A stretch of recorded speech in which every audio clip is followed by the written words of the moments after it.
First. Oh, my stream bit rate is higher than recommended. Well, I guess that's a good thing. Alright.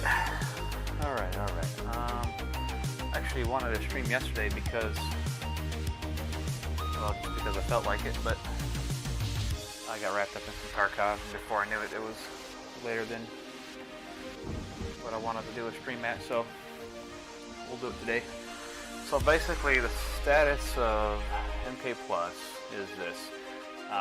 We did quite a bit, and then it got over to Michael and Ryan for some testing, and it was probably like, I don't know, 3, 4 hardware only bugs, and at the time I was dabbling in Abytus's code for his TMS assembler app, and I just wanted to add some new stuff to it, which would update hooks and the code automatically. So I did do that. So in here I now have a project binary I can define, and basically I hit one button and it writes everything to it. It does all the hooks and everything, so it made it a lot easier, especially when you're dealing with a script that's got maybe 100 hooks or something. So at that point I'm like, well, it shouldn't be too bad to rewrite MK Plus and find out at what part did these errors on machine only start to happen. And we narrowed it down to the debug options, pretty much. There was something going on in debug options. I took a look at it, couldn't figure out what it was exactly, so I just moved on because it's not really a necessity, not a big deal to have them at this point. So what I've been experimenting with is how large I can make this. Previously, this is how I stored scripts. For instance, we go into anything like MK2. You see I've got various scripts for different modifications and stuff like that, which is good. I like the organization. But if I were to go into one, for instance, like 2v2, and pull in tag mode, you can see I have 4 hooks here, and then you have to define the location where you're going to store the script, and you kind of got to keep track of where all that is within the binary file. And it's not bad, but it's not real efficient, and some of these terms can just be relative when and they can only be used within a script if they're defined in this script, unless I want to come over to the main symbols file here and give an actual reference to it, and I can define a location. I can define a location at that particular array or a routine, whatever it is that I assign. Then I can use it throughout any script. But the problem with that is that if I were to move that script or update it, anything that changes that address, I have to remember to update the symbols file here that contains the location of that said routine or data structure that I'm referencing in another script. So what I did was, when I added that new thing, I pretty much put every single modification into one script. So it's going to be, I feel, a lot easier when referencing things, like say for instance Reptile's portrait. It's going to be used in various different locations. It's going to be used at the versus screen, it's going to be used at the new ladder screen, stuff like that. So all of that can be defined in here, and it would be relative to all the references made to it, since it's all within the same script. What's up, Ancient? What's up, Radiano? Yeah, I can fix that music, Michael. Let me pop that up here. There you go. I turned it down a little bit. Let me know how that is. So every modification done in here is all retained within one script rather than spread apart, 50 different scripts.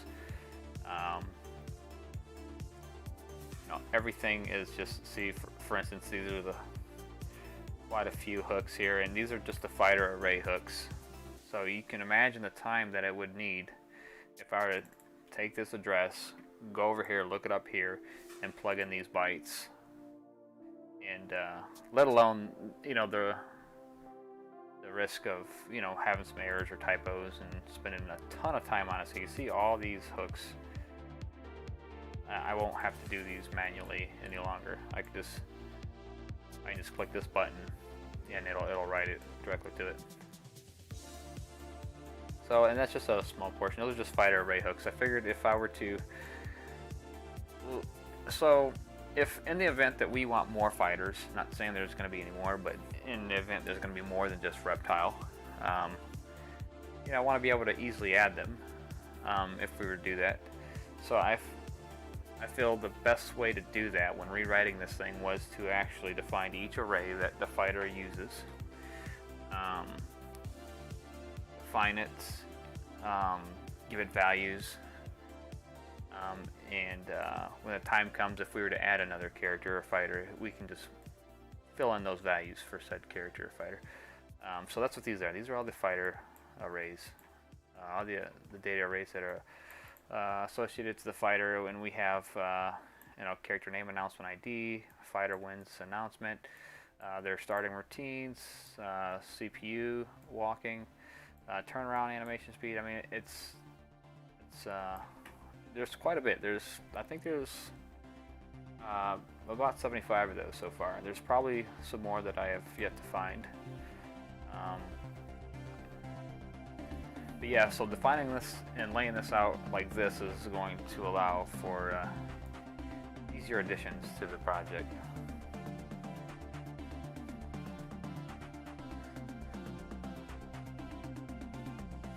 Total MK wants to know, are you able to reverse the code? Source code, is that how you make the edits? No. Basically, I just got good at the assembly language that it uses, and I'm able to read what it's doing, and then from there, with conjunction of using main and stuff, I can go through and step through the code and add breakpoints, analyze stuff like that, and then define stuff that I find. And that's about it. So there's no really. I thought about that. I thought about maybe possibly writing something to where it would take the whole binary, take out every single portion. Each minimum size for an instruction is 2 bytes. So if you break it down by 2 bytes, 3 bytes, sometimes 4 bytes at the maximum, and kind of analyze it to see if it's an instruction or not. We can kind of sort those between instructions and non-instructions. That way we can split it up into maybe chunks of data and kind of assign different pointers to these. And it's just, I mean, it'd be quite a task to do that. I thought about it, but I felt like it would take more time, and the last thing I want to do is delay MK Plus any longer, because there's been a couple projects that got me sidetracked, and one of them was the map maker, but that's pretty cool. I love that thing. I'll be getting back to that after this is ready for release.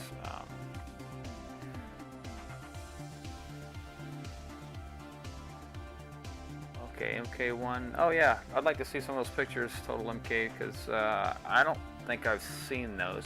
But yeah, these games, the classic ones, a lot of it was, well, most of, I want to say, there's some macros, but then I want to say most of it was assembly, just exactly what you see here. The only thing they had that was their favorite was tool chain to write it, you know, all their data. They would just be able to write what they had. It would compile it all together, and away it went. Unfortunately, we don't have access to that, so this is the next best thing.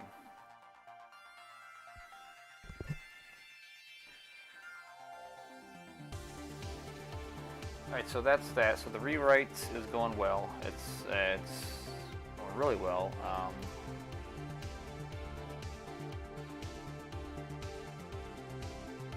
We've got all this stuff here listed. We've got more stuff to do. But what I was doing right now, and I figured you guys might want to see it, is I came across not Shang Tsung, but Raiden's Fatality, and it always bugged me. How high an offset this frame of animation is right there. This explosion. If he's, you know, blowing up the guy's head, you would think it would be on his head. So we're just going to relocate that real fast. Now go from there. So that's what we're going to start doing right now. We're going to adjust his explosion sprite there, so it's more focused on the head, and should look a lot better. So I've already scoured through binary, and we've got 4 frames, and each has, you got 8 parts there, 8 segments there. I don't know if that's 12 maybe. So all we have to do is bump up all of these by the same value, and that should be good. Thanks, Luke. I appreciate the Red Bulls there. Much appreciated. Alright, so what we're going to do here is, what I've calculated so far is, this is the, let's see, so this is the, first segment, second segment. So I calculated plus 12. So if we plus 12 that,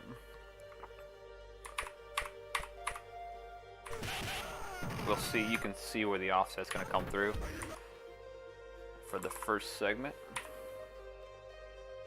I was a little slow there. Let me try that back again.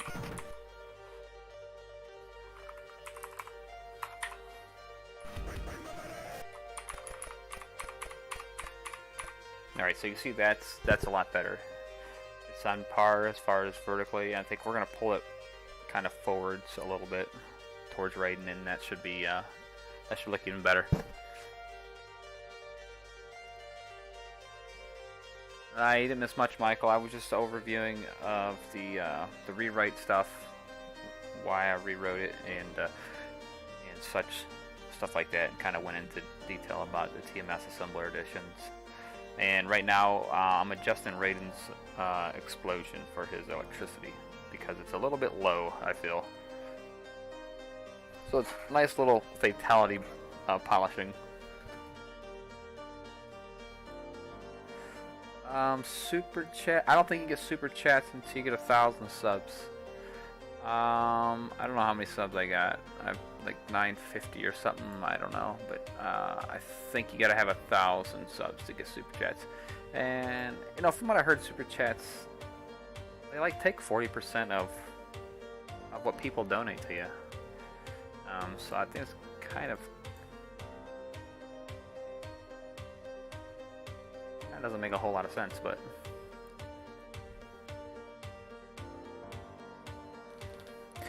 alright, so we're going to adjust all these, what do we got here, 16, I don't know, 30 to 40, 38 to 42 segments here, and we're going to the plan is to offset them by the same amount, so we can just go right down the line nice and easily. So it looks like vertically we're going to add 12 pixels to the value. That's going to raise it up, and then we're going to bring it forward by, I don't know, maybe 10 pixels. You see his face right there. If that were the case, we would take the horizontal offset here, which is FF44, which is way up. I mean, that's an odd number to begin with.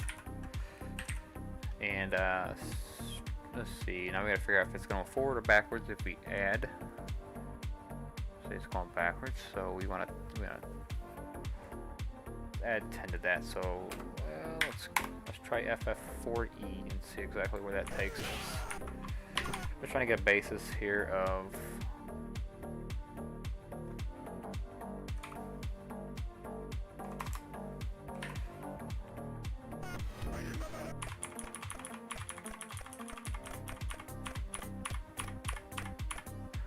Alright, that looks spot on. Maybe a little bit less, maybe go backwards a little bit. So instead of 10, maybe we'll do 8 pixels, maybe. Alright, so that'll be +8 and +12 respectively on the offsets. As it looks like the offsets are originating from Raiden. Not screen coordinates.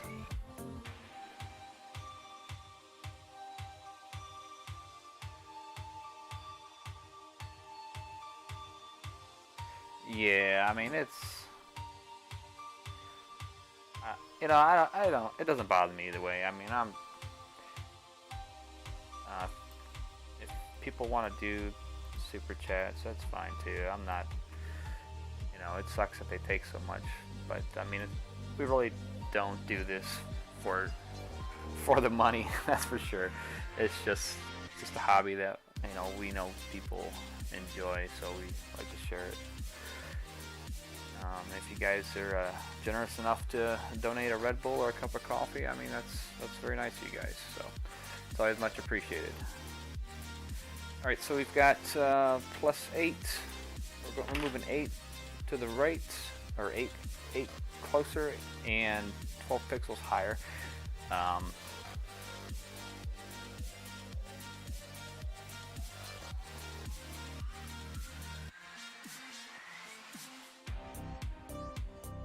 just thought about whipping up a tool to go to all these locations, take the offset and add that, and then rewrite it back.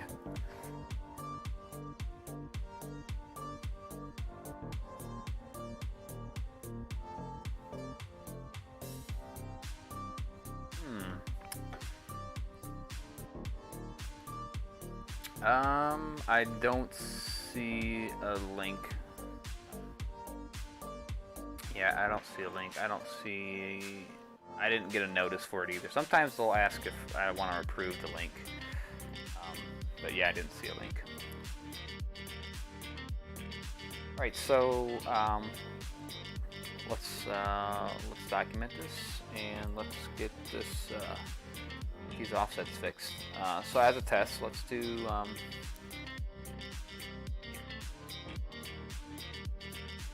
check the first frame, because the first frame, let's see, we have 4/4. Similar, we had FF46, FF44. So they should fall in line, unlike what offsets that we fixed before that was crazy. Oh, the jump punches. We fixed the jump punches for Raiden and Johnny Cage, and the offsets were a little different in the fact that if you change the primary one, is the subsequential segments that follow the slave segments of the primary, they would kind of just inherit their location, and so you couldn't do them all with the same offset. I remember that much.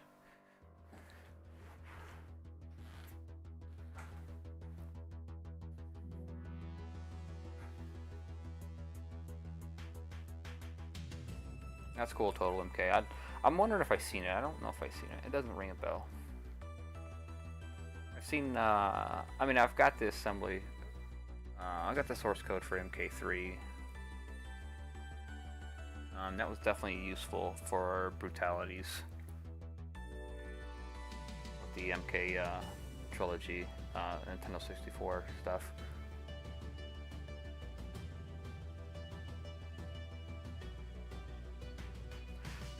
Alright, let's see.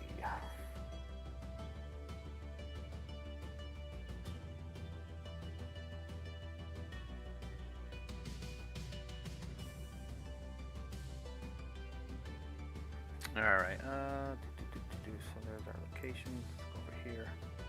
What I'm gonna do is I'm gonna be as meticulous as I can about the changelog stuff, because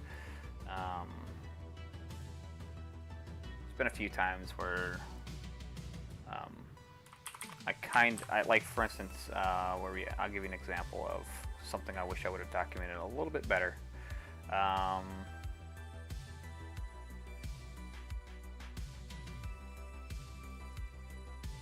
You see, I got values and all that stuff in here. I've got. There was something I was looking for the other day when I was rewriting it. Oh, it was the delay between the announcement of flawless victory and fatality, because originally it would say flawless victory, and then it almost cut off flawless victory and go to fatality. So when I redid it, I documented it here, so I know exactly where it is for next time, if I need it, just in case. But so here's his frames. We've got his frames here.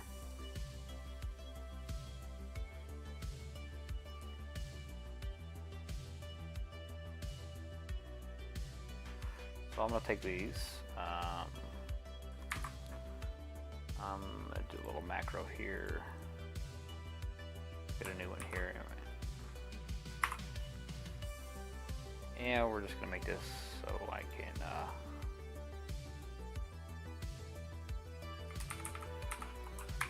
use it in my log here. So we'll put that there.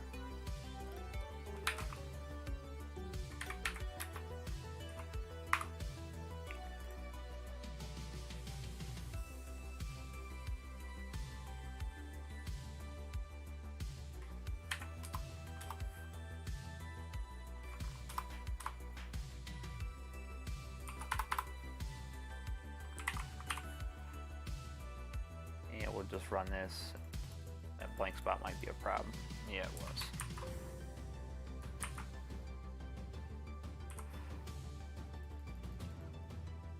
All right.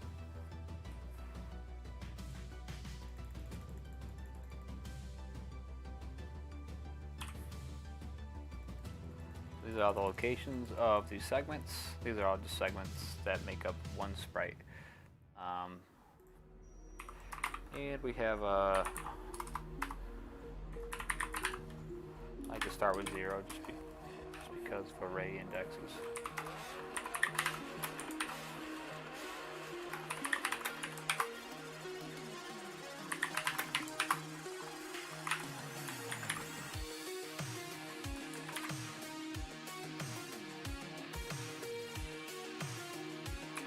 Alright, so it makes it a little bit better.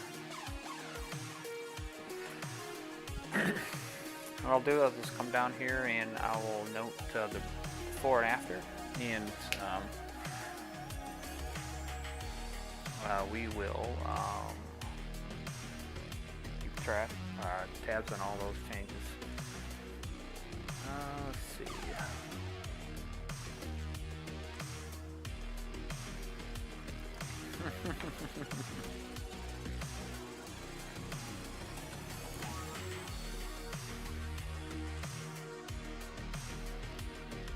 Oh, let's see here. Let me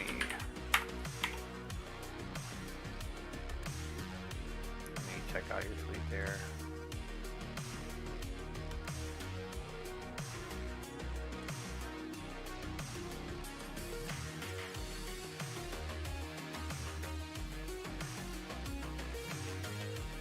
Yeah, that's exactly what it looks like. That's all it is. I mean, it almost looks exactly the same way we've got things on all the projects here.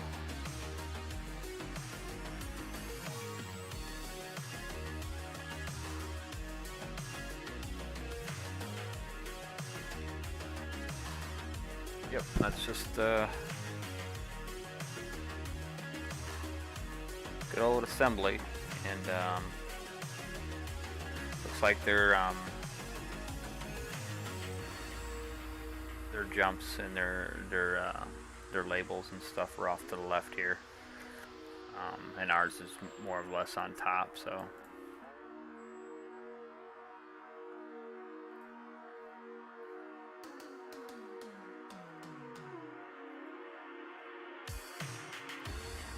Yep, very familiar with all that. That's how they did it.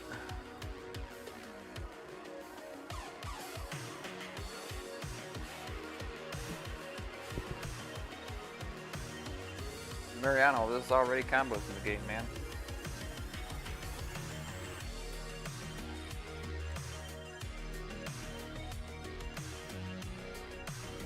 Alright, so let's see.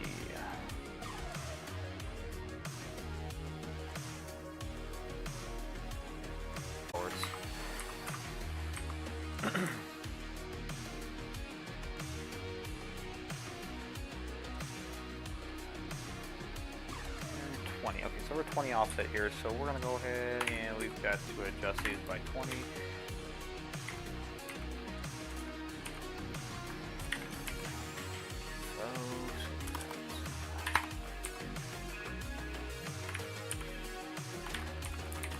Just so I know, because these are just the beginning of the segment, it's not necessarily the offset position.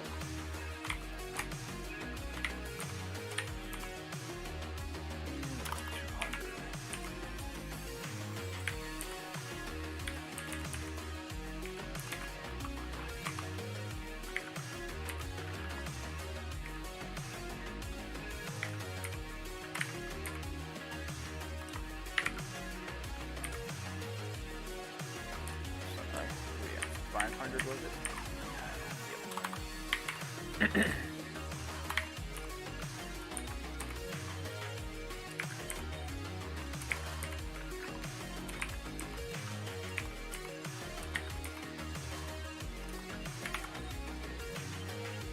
And one last frame here, so it's gonna be at 60, that's EO, that's 40, that's AO. That's AO. 60, that's CO. 20, 80, DO.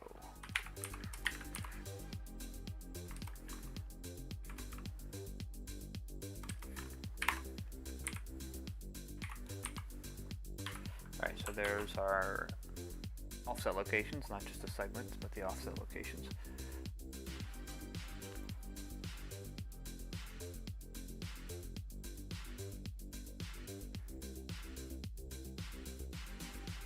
The odds of reptile clue are 1 out of 100. I probably have some factual data to check that.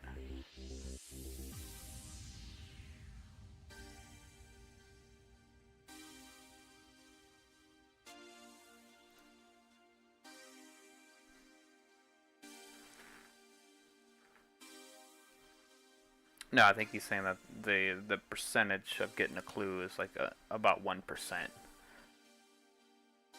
About once every 100 matches, reptile will drop down and give you a clue.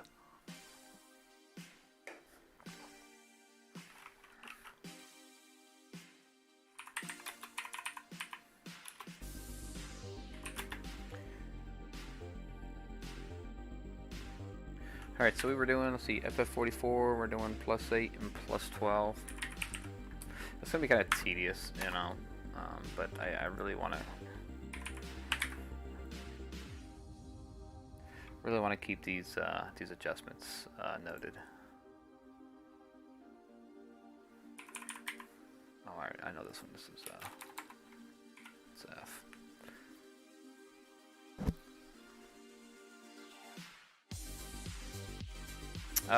Possibly fully.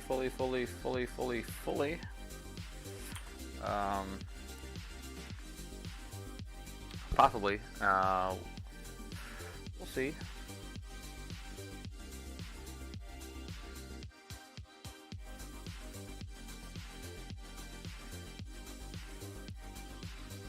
Alright, so we're just gonna go down the line here. We got. I'm sorry, that is actually the second segment. The first one is we got FF46. We're gonna try this another way. FFF.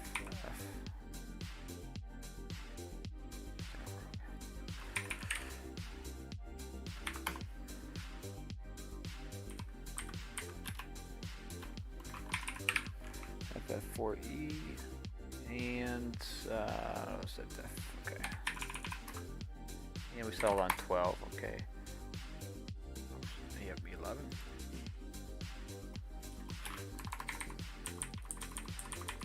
originally we had FF46, 4. Alright, so that's 2 segments out of the first sprite. Adjusted.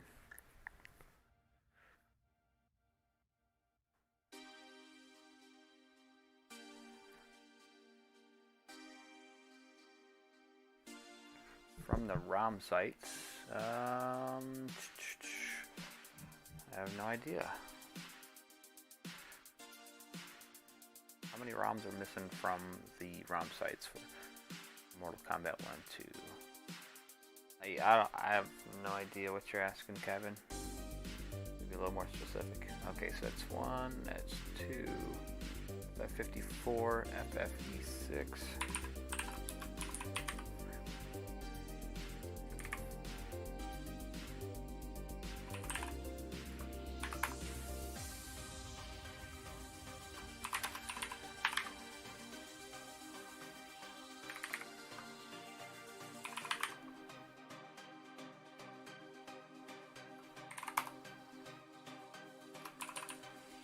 I think every frame will convert that over to the ROM there, and we know we keep our changes there. See, it's 1, 2, 3. The next one is FF4A, FFCD.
Alright, I just had a goof up here. I'm glad I caught it now.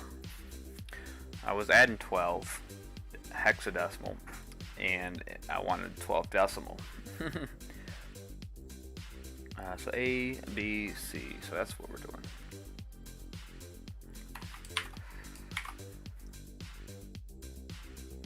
So I almost went 18 frames, 18 pixels instead of 12 pixels.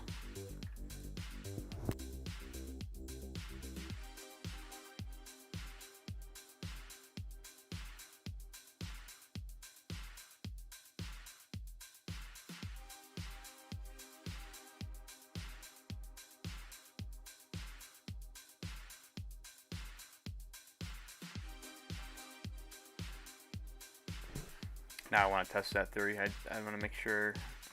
Alright, so let's go back to, we got FF44. So it's FF4C. We'll check that just in case. And with 12 hexadecimal would have 11. Yeah, that. I'm sorry, would have CF. Yeah, that would be 10. Okay, yeah. Yeah, it is 12. So we're going to plus C. Okay, yeah.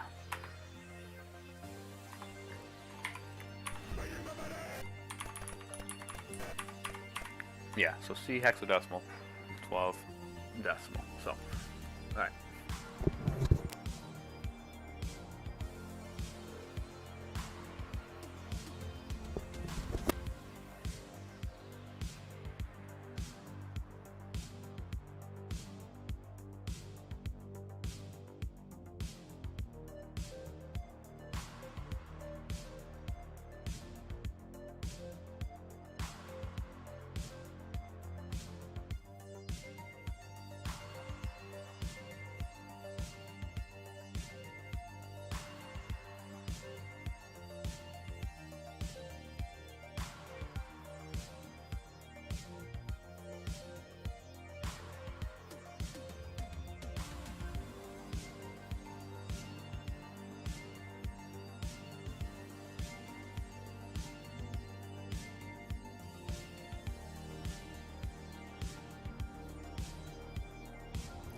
Oh, I was right. Okay. No, I'm good. I had it backwards. Okay. Alright.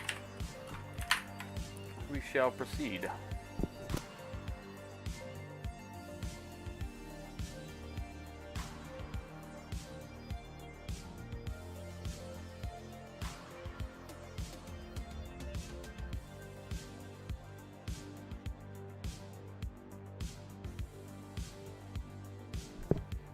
That's my next one, FF33, FFC9, alright.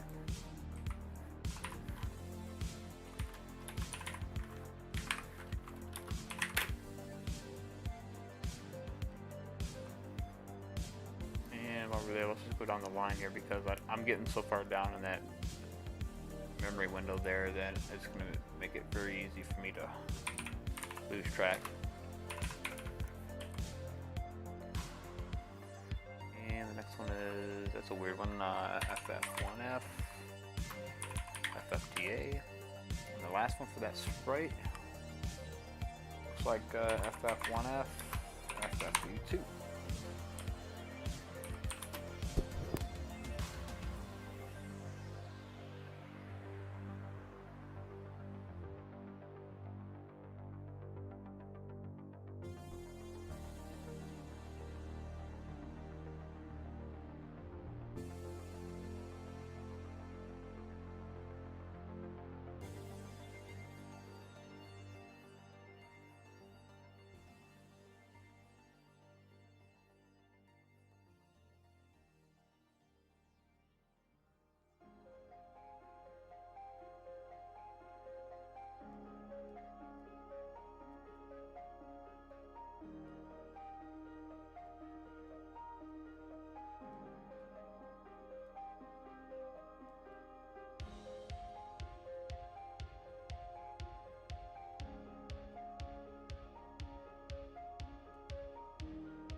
Alright, so that's frame 1.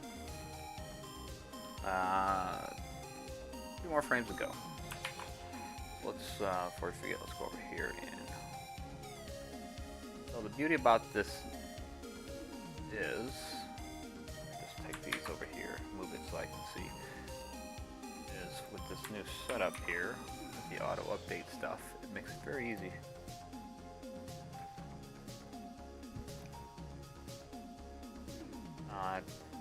To put these in the game and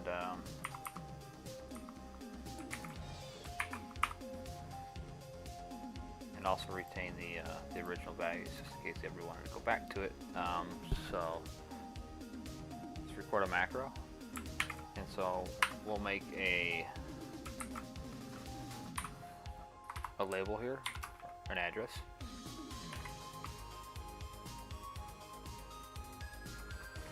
And let's see,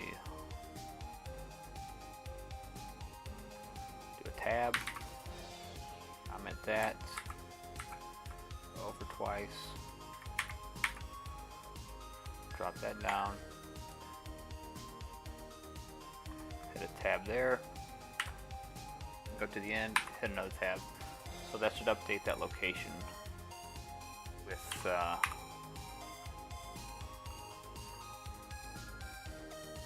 the new values when we patch it. We just run this again.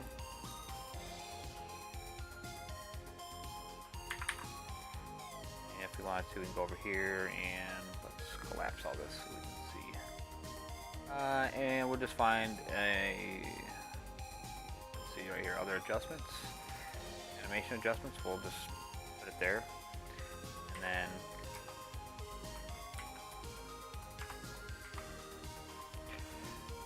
we'll just put a new one here. We'll do Raiden's Fatality.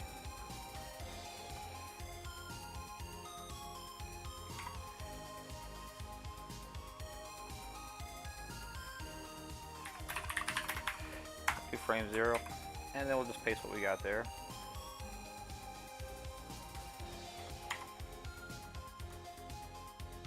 There we go, so that's frame 1.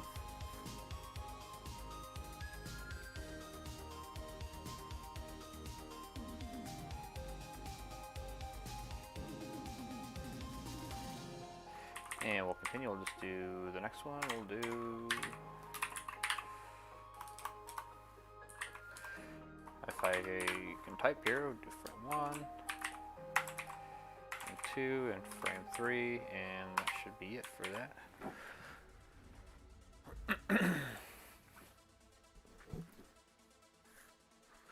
Let me see what he is talking about over here in the chat.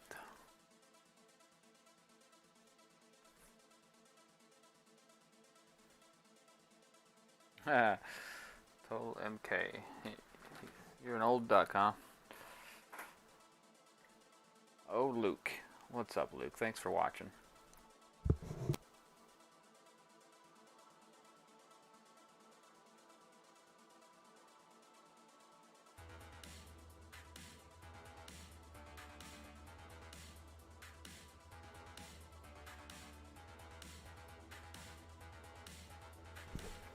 Alright, so let's go back over here. Frame 2. Let's go. Where are we at here? Right here.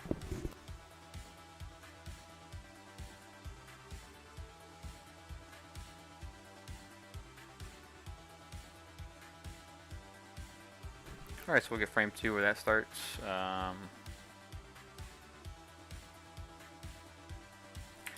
And we'll just go here like this. That'll give us our exact location, which is E5804.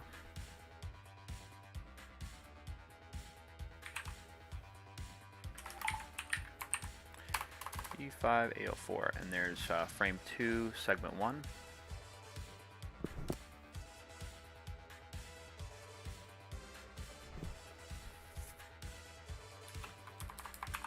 And I'm just gonna write these offsets off here first, real fast, just 4D. I feel like it'll make it a lot faster. Wait a minute here, I got the wrong one. 408, and that's the graph location. FFD. Oh no, that's right. Okay. And the next one is 41, 8, and then the next segment is going to be FF51, FFEF, and then after that we have FF38, FFC2, and then we have FF23, FFC2, FF1A, FFD7, and the last segment in the second frame is FF1A, FFE2. Okay, so do the same thing. We'll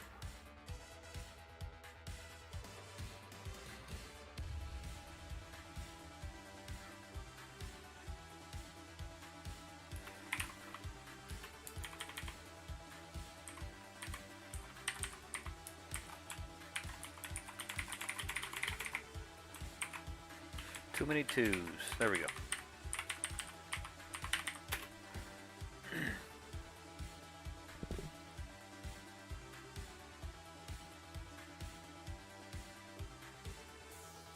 Oh man, you got Michael on the pins.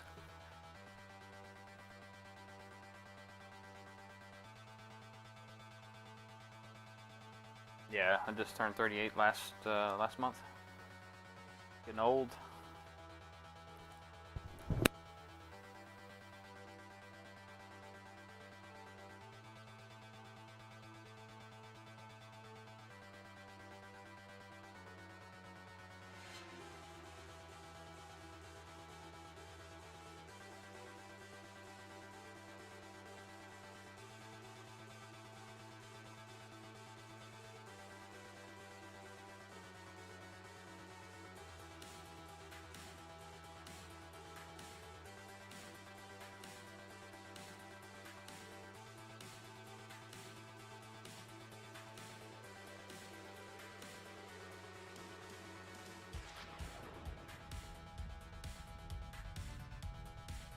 Some of these are just like F49, or they're so used to using the calculator so much that I rely on it too much. And I can't type. Yeah, that's what I thought.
Alright, one more offset here, and that is FFE2 plus 12 is FF4. Alright, so let's take frame 2s, put this over here, and we're running that, what, 8 times it looks like. Okay, so that's the second frame. Frame 1, second frame.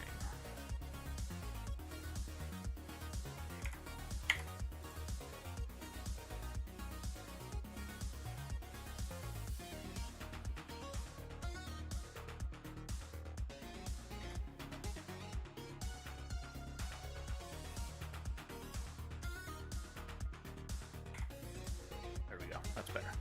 Okay, frame 0, frame 1. Alright, 2 frames down, 2 to go.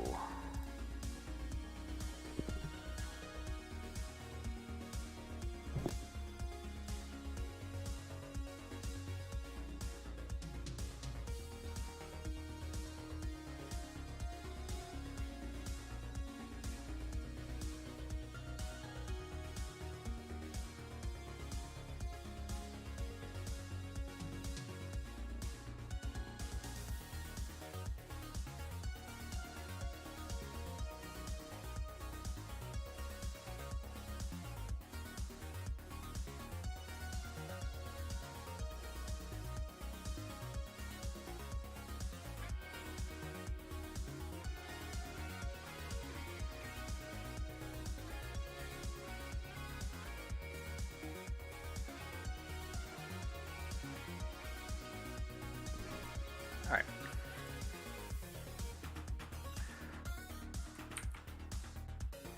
I'm gonna start here, FF54, 0E. And we have FF3F, 00C. Yeah, FF1F, 4Fs there. What do we have here? FF41, B.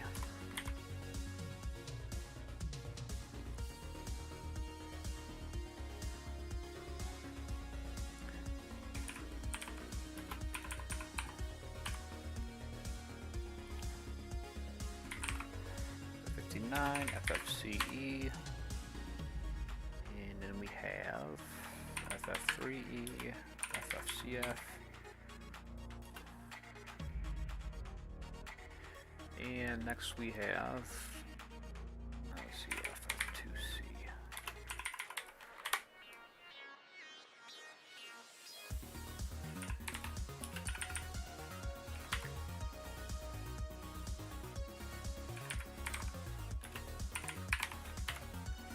A little bit longer, a little more segments of this this sprite here.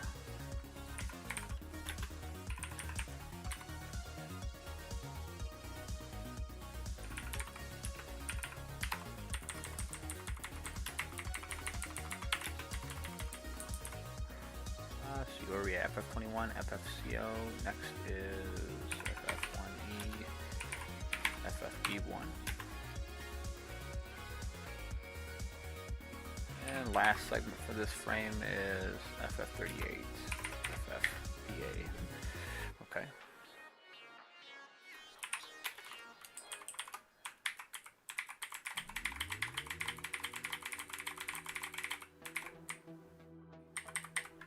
Okay. Obviously it doesn't like pasting my spaces at the end.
Alright, we're getting there. FF40.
And the last one, FFCC. Excellent, so there's frame 2. Head over.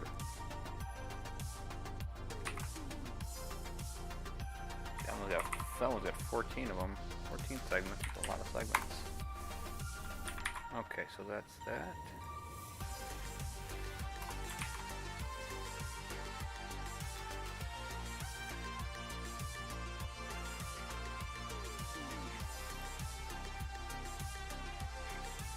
Alright, frame 0, frame 1, and frame 2. We have to bump that in one tab.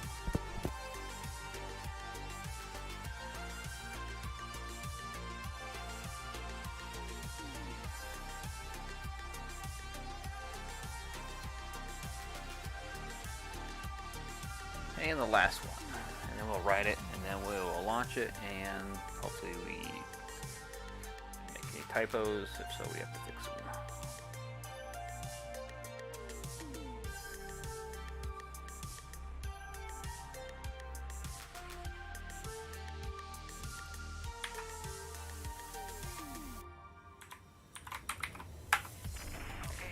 And we are at E5 DOC.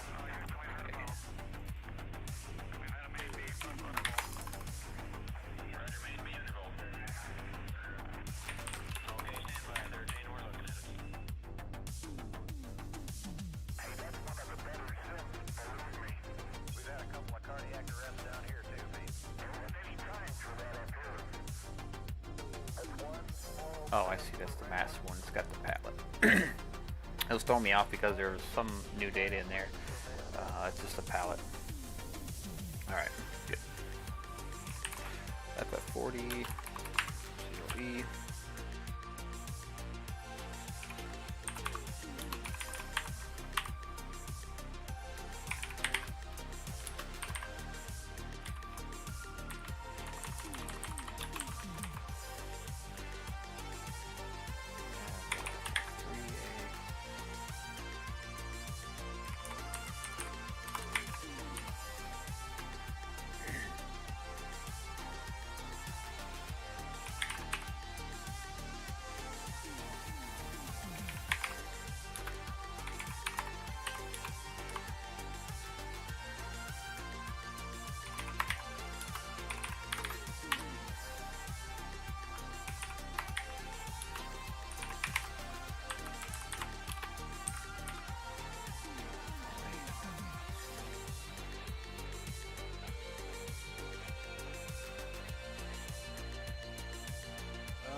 F8, F32,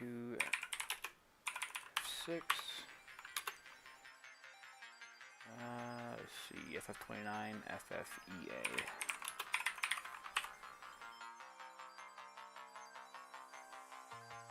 And next up, FF27, FFDC.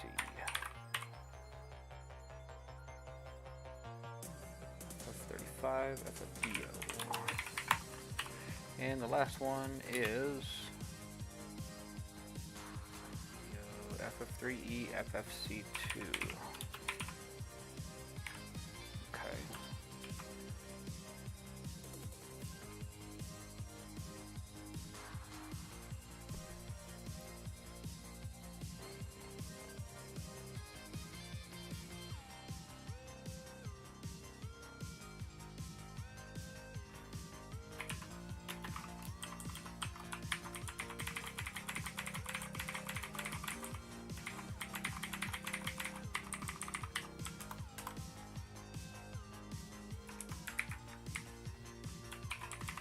Alright.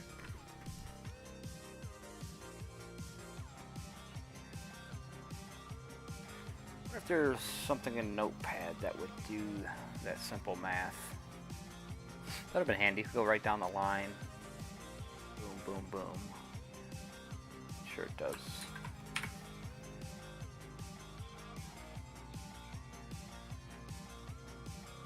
Oh well. That would have been handy, right?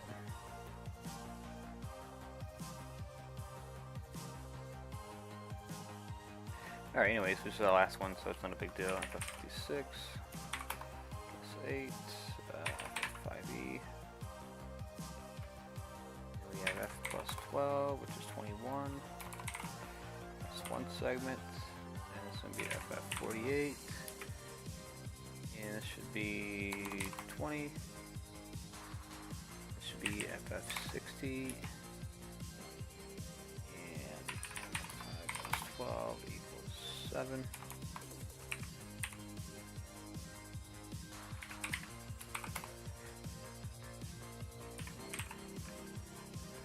I meant to put FF60, not 4460.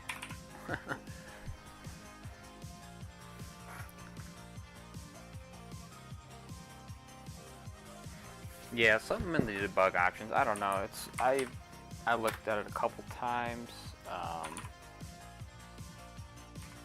and I could find it, but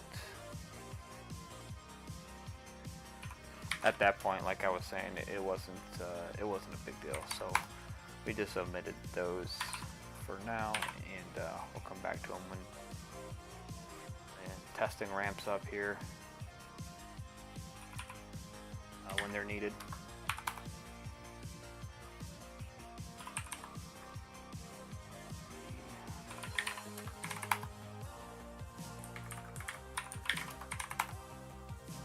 That was weird. F of AD plus 12 equals FFBF. 20.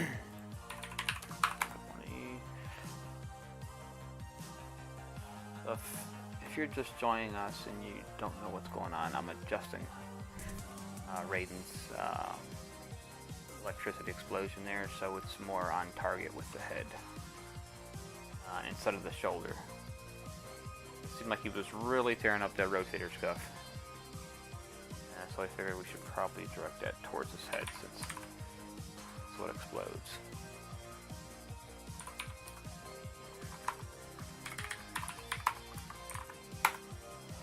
My, what did I do there? That was right. FFC2, there we go. That did better.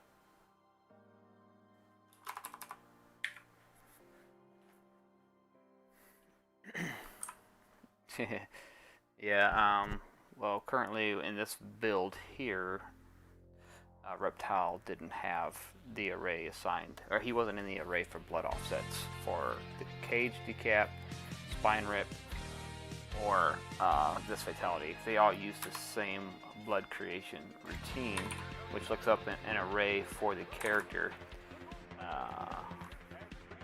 and uses those locations. But interestingly enough, I want to say all of those offsets that it looks up for all the characters are the exact same values, so they really didn't have to do that.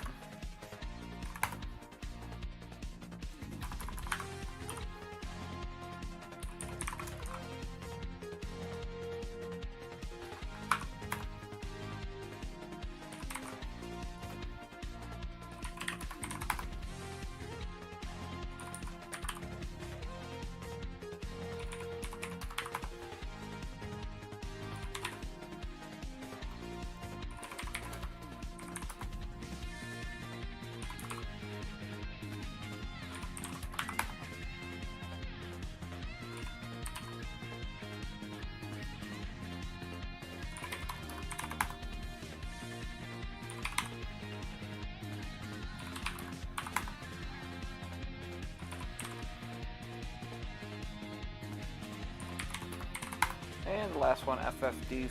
Hooray! That was a lot more. There were more segments than I anticipated for that. That's for sure. That's for sure. It kind of got me off track there. When I was doing the rewrite, but no worries. I wanted to do it while I was thinking about it, so we can get it done.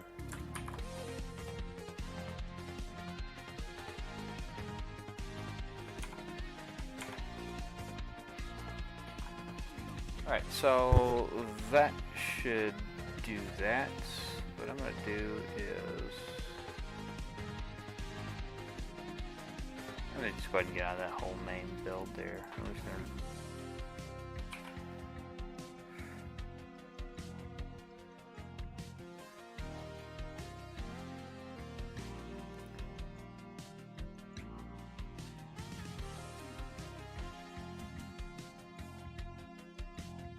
one of my favorites probably Sub-Zero's Fatality. MK1. We add a little blood trickling down the spine like the Sega Genesis version.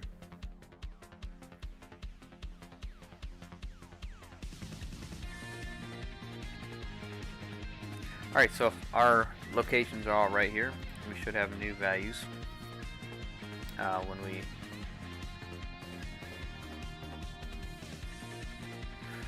write this. Alright, so we'll save it. We'll hit this right button here. It'll tell us 245 hooks with 25,364 bytes have been updated. And we'll go over here, it'll reload. You see, you saw all the data there get shifted over and update. So if everything's right, let's go ahead and run the build. We'll build it here. We'll see what happens there. I think I can foresee we shouldn't have any crashes. The only way we'd have a crash is if one of my addresses put in there were a little off.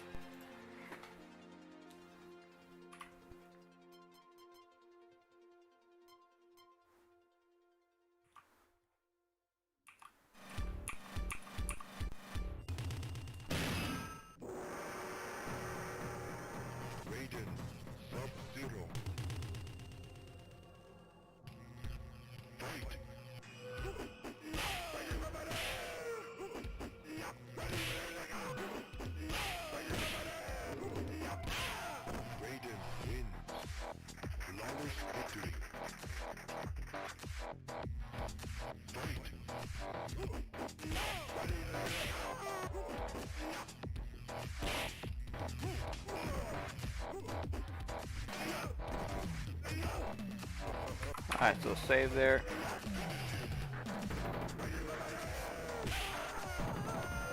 Looks a lot better. Let's go in slow-mo. Alright. So we'll just go piece by piece here.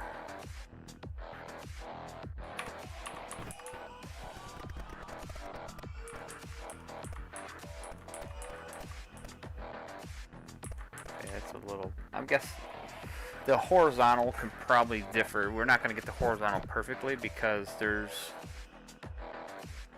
a threshold of our distance that we can be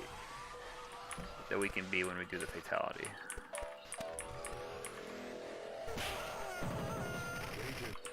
But yeah, that looks a lot better.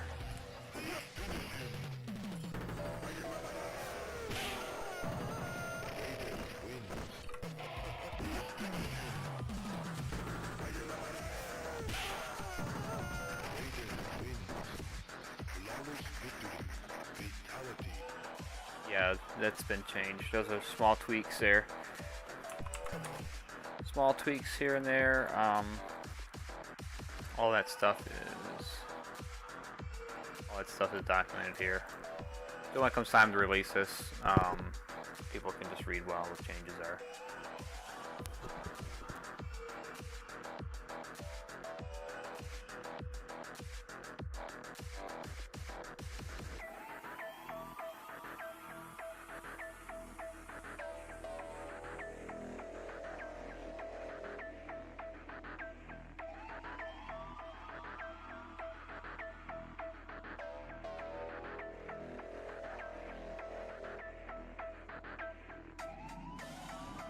All right, so moving on, we got that. That's good.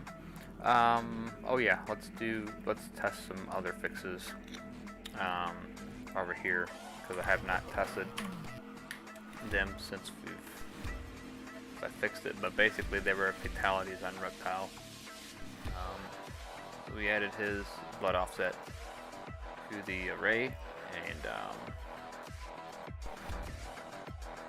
let's make sure that all three of those fatalities work against them.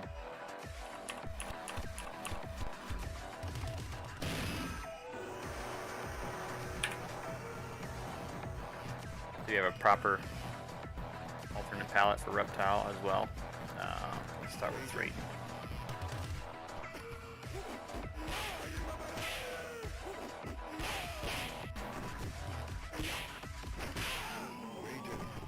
So reptile's running on his own arrays. He's not being substituted whatsoever with Scorpion's ID like he used to be.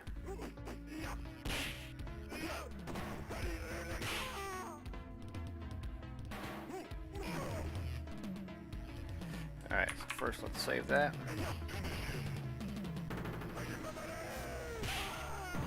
Okay. Ratings looks good. Yeah, the mugshot for the select screen credit goes to Tyrone. Tyrone is in here. It may or may not be in here, but Tyrone made that. Alright, next let's do cages. Make sure cages work. I'm sure we're good because it uses all the same.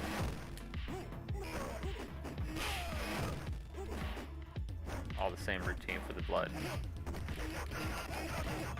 Johnny Cage wins. Flawless victory.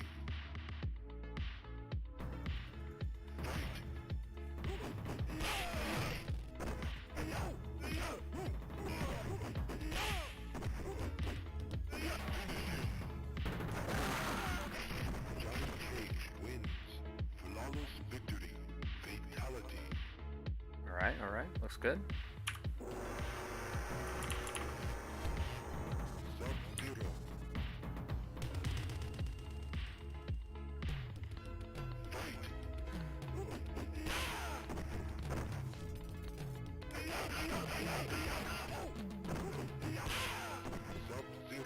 wins. Flawless victory.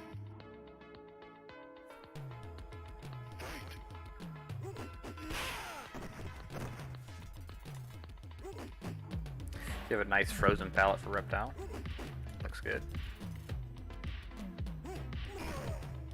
Like before, he used to have reptile, or he used to have scorpions.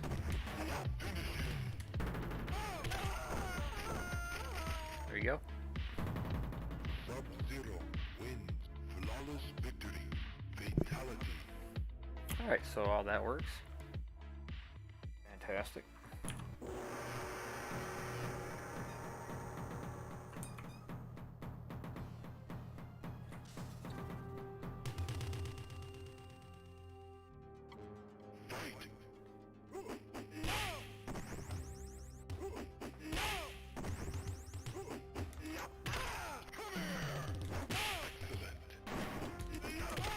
Yeah, it's tough to do the head glitch. Flawless victory. I want to say it's a lot easier on like revision, the earlier revisions to get in 3. Seems like 5.0. It's really tough to even get 2 of them.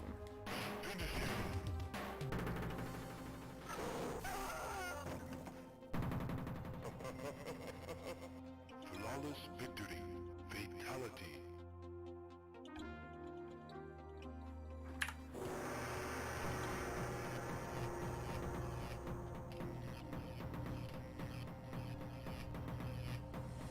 Alright, that looks good.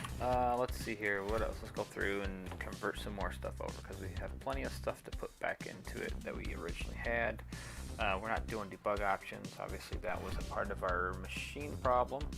And the only thing I could think of, which I really couldn't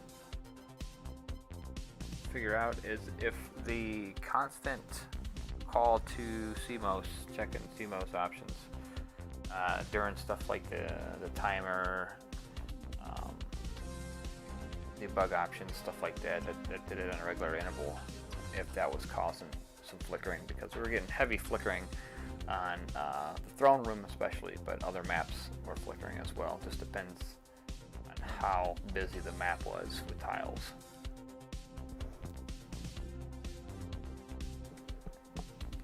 Yeah, Luke, you can freeze and harpoon them. There's reptiles definitely OP'd at the moment. I'll be writing something that will kind of mitigate the extra freezing and harpooning and stuff.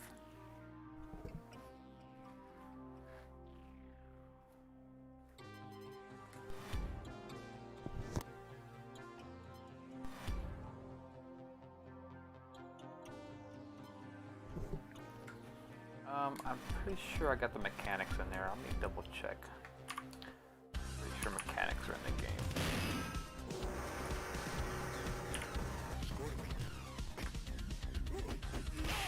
Yep. Okay, so we do have our mechanics in. So we have our crossovers.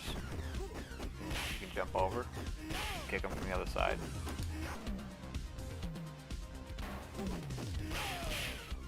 So that's already in there. I think you haven't seen that. Yeah, that's one of the first things I've done to the game was the crossovers.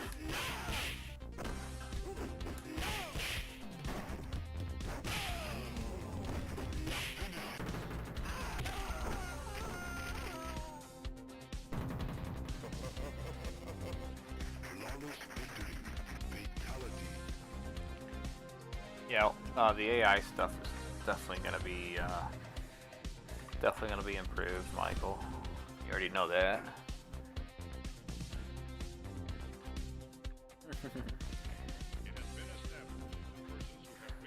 Yeah, we'll fix that, and then that'll probably come in.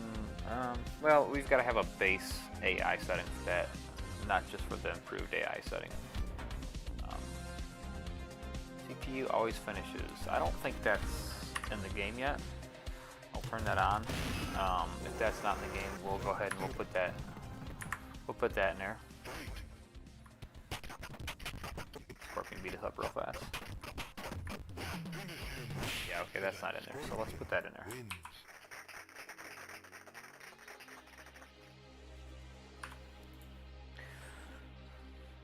Alright, let's see, so we have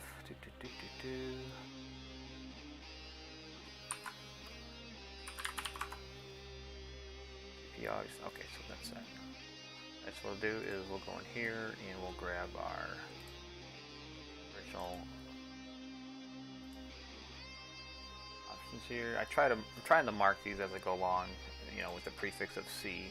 It just tells me that it's been converted.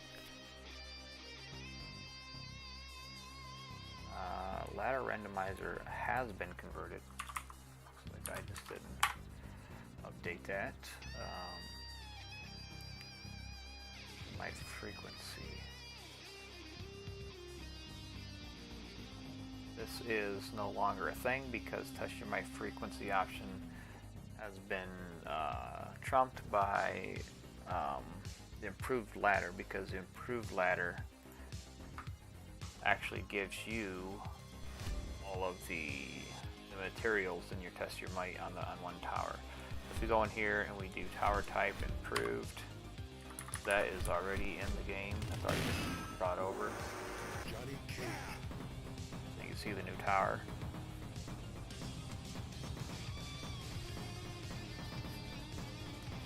So after every 2 matches, you'll have a test your might.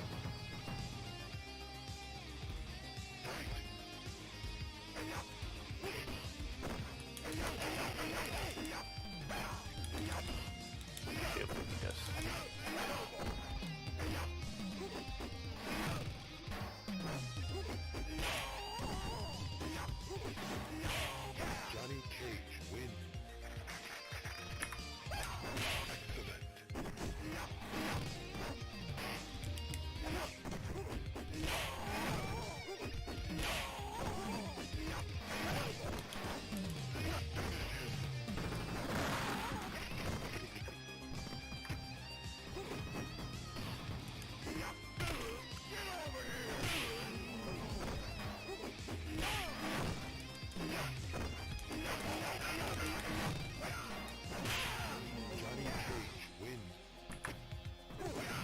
Oh, well played there, Scorpion. You don't see that too often.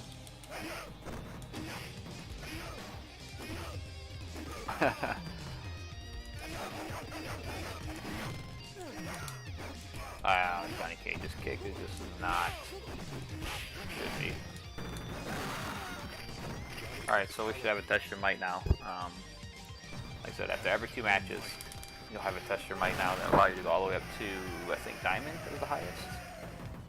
I was thinking about doing like some kind of small mini game where you can maybe have, let me know what you guys think about this, but maybe you can have all the materials and you can be racing, like player 1 could race player 2 and chopping all of the materials.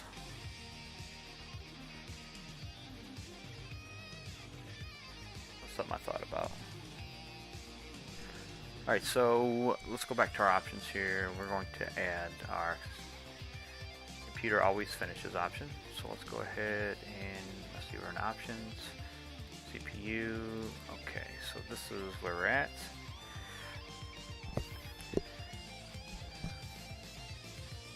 What I got to do before I convert this is I have to make these jumps really unique, because since we're compounding all of these into one major script, these jumps have to be uniquely named so they don't accidentally jump to the wrong one if our names are duplicate. But I'm pretty sure I wrote something within that export feature that checks for duplicates. No, you know what? That's for duplicate addresses. That's not duplicate jumps. Duplicate, because different labels are often jumped to more than one from one area. Alright, so let's copy, actually let's do this.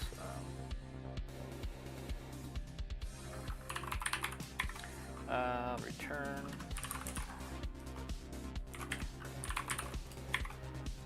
Options. Oh, this is extended fatality time as well. So we'll put this together too. And we'll do CPU always finishes, and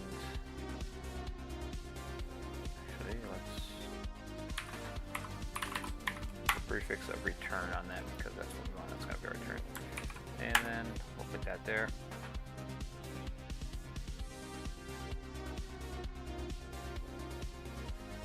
And option 34, and that is extended fatality time. So we'll bring that over as well. We'll do both of those. And let's see. Just copy that. We'll rename this. The prefix of RAT for return. Actually, that's not what I wanted. Copy that. Rename. Paste. And then do the prefix. There we go.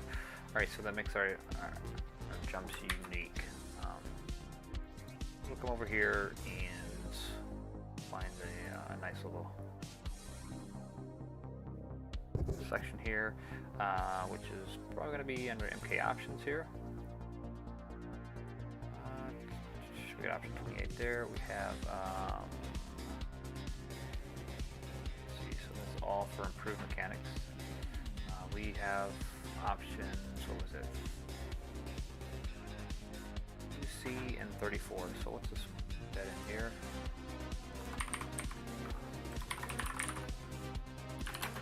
And 2C was CPU always finishes. 2S, 2C, I guess it's all the same.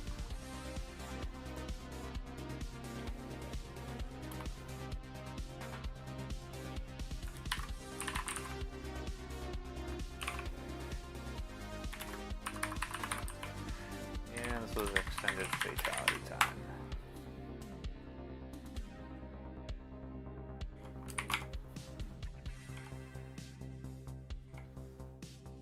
Alright, and these are just going to be our jumps here, so we'll just go there and we'll just get our CPU always fatalities. That right there.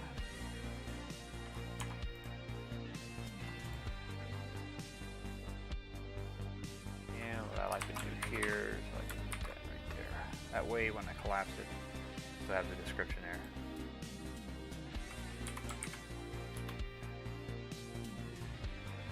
Alright, next one is extended fatality time, so we'll bring those jumps over.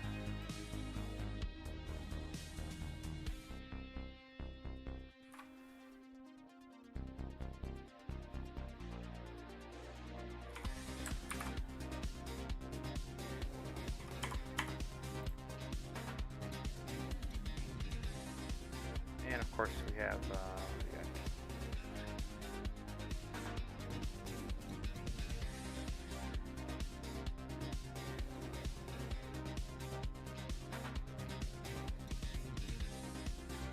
it's interesting. This is saying it's a valid jump, but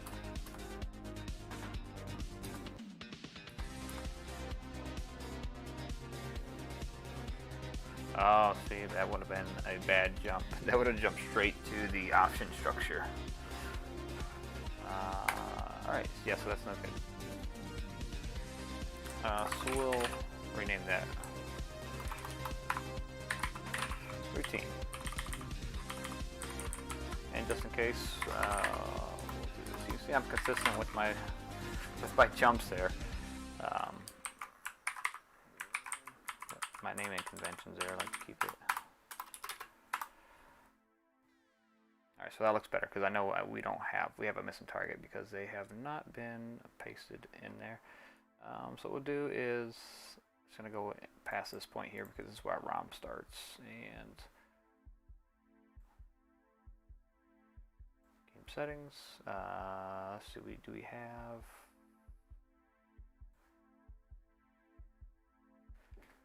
Okay, so this is where we're going to put the, actually no, this is not. Kind of split on where I put these because they can be put in here as well. You can have the code in with the option structure. Yeah, let's go ahead and do that, that's fine. 2C.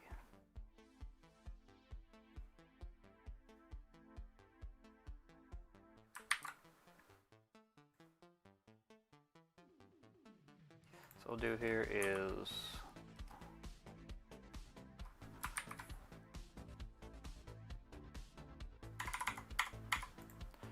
the code portion of it.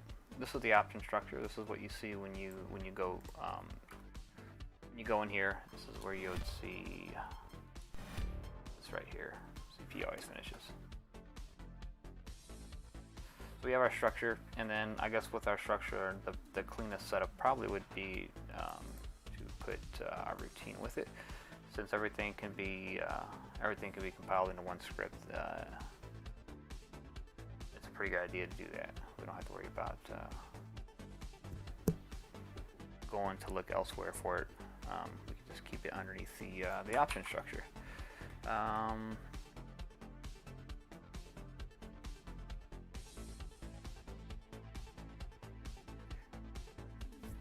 Alright, so we've got that. Now next we need extended fatality time.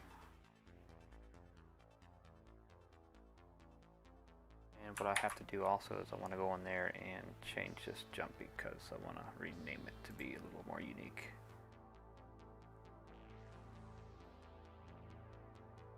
Option 2C off. And no, that's okay. That'll be alright. What was that, 34?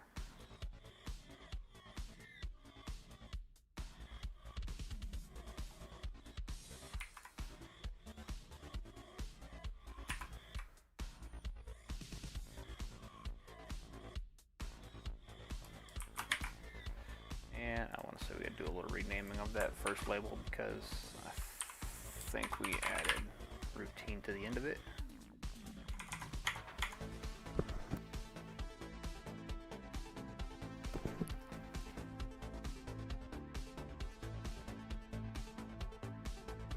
Yeah, so what we have to do is we gotta add our little routine postfix to the end of it. Okay, so that took care of our error. Alright, so those two should be set up. So to test that, all we're going to do is we'll right click, actually we'll do this, update it, reload there, and we will build it, and we'll test it out. See, that's a ton faster. No longer am I copying code from here and pasting it to here. I technically don't even need to have the byte code showing. Let's do that. So that's that. So that built, let's go in there and turn some options on and see. Let's make sure everything's good. And with the builds, I'm doing like an auto increment of the build number up here, so I don't have to touch that also.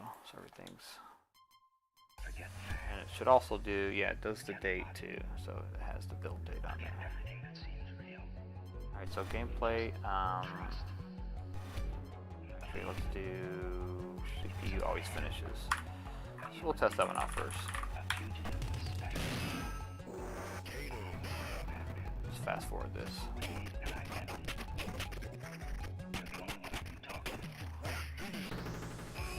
Okay, there we go. So that option is brought over. Looks good. Alright, so let's go in and do extended fatality time. Make sure that's good. We'll just test that on 2 players. It'll be a lot faster.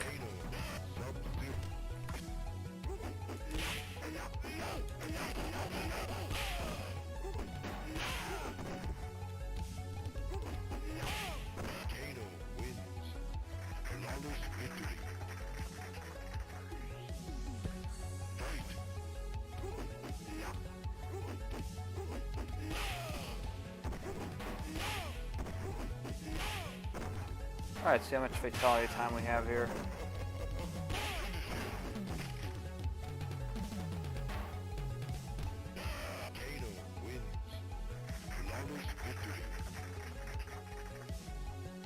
Alright, I think we're good. It's not a huge amount. I think it's 3 times the amount it normally is, I believe. Maybe 2. It's been a while. But just to be sure, we can also go in here and we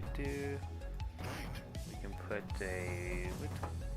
a breakpoint on that, and what we can do is we can just go step through the code just to make sure we're good.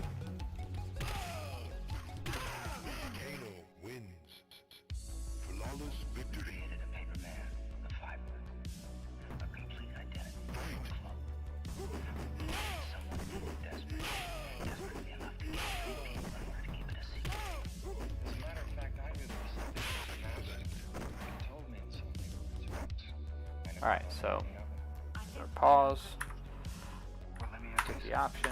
Okay, so normally our tick count would be 8. Well, not tick count, it's going to be a loop counter of 8. So we're going to 78 to A1 instead of 8.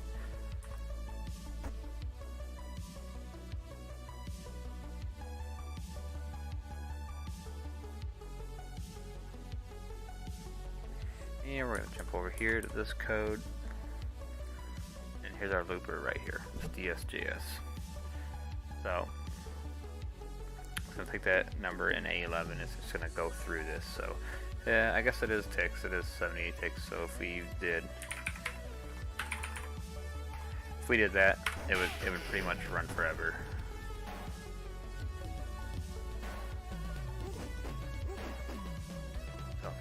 Alright, so we have our extended fatality time, we have CPU always finishes.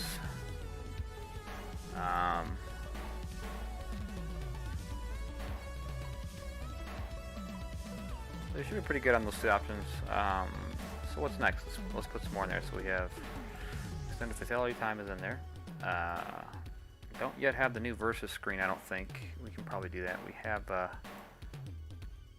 was another option, stage variations.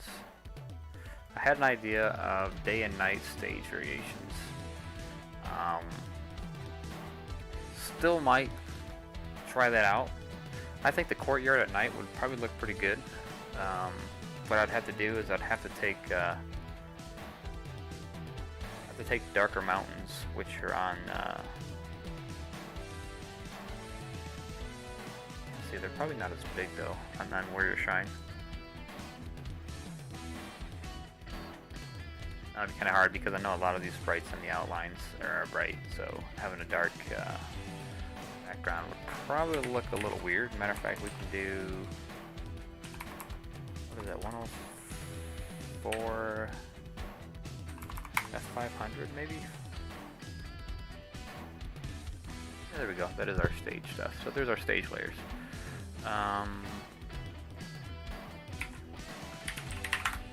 There we go. So this is that background color here.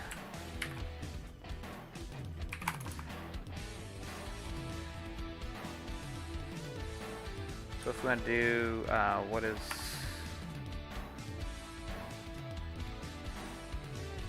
you see the darker you get with it,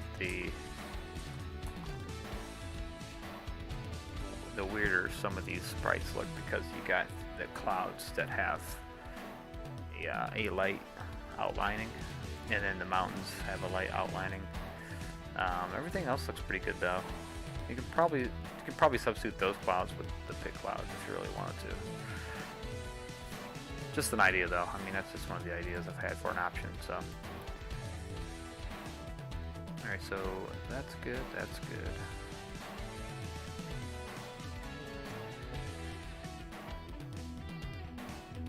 Game mechanics are good.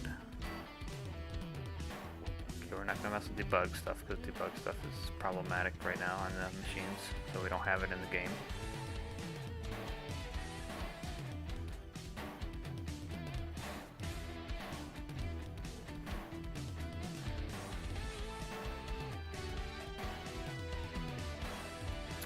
Yeah, total. I can definitely do stages. I'll show you a little something I was working on for a month or so. It got me sidetracked from this project, but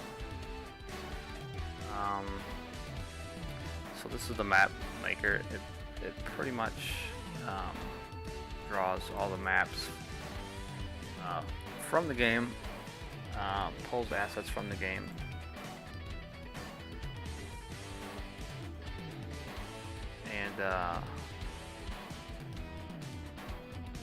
and actually use it to do the new tower screen.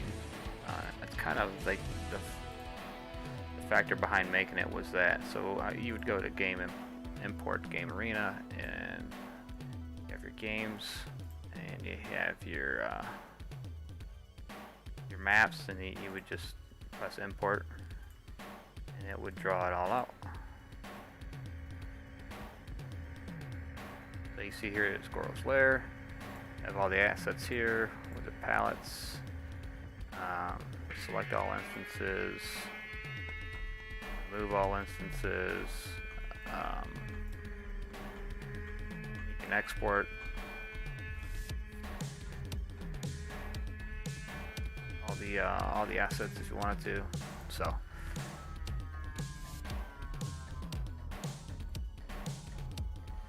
So yeah, I can definitely build stages from scratch at this point. I take a little finessing here and there because the app's not 100% done, but it's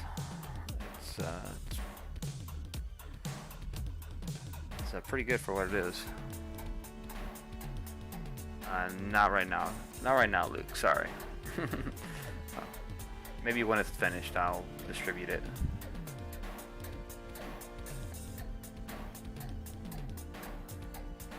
Alright, so let's rip out his heart, because he's just sitting there waiting to die.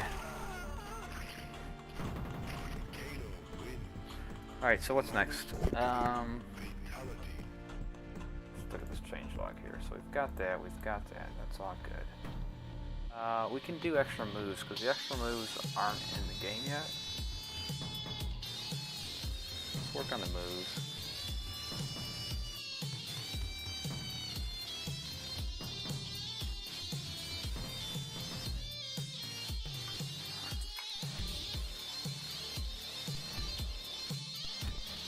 Just to verify, I'm 99.9% sure of those.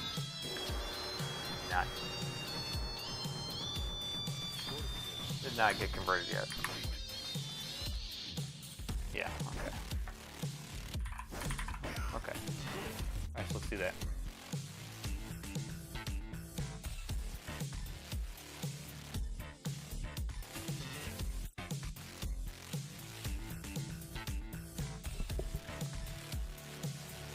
Alright, so next up, we're going to do the new moves here. Let's work on Scorpion's 4 teleport. So let's get rid of some of these scripts because we don't need all these.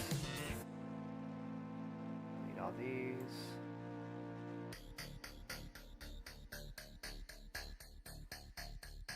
And what we'll do is we'll put a little prefix of C in there, and that means that it's been converted, and I don't have to worry about it.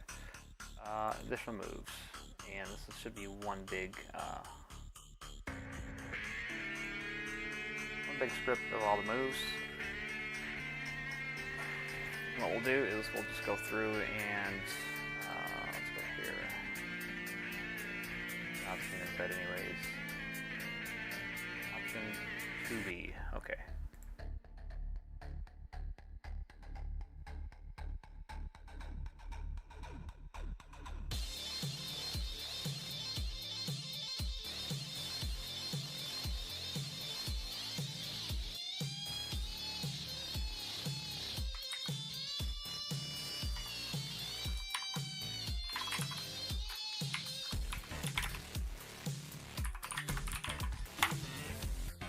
Alright, so there's that.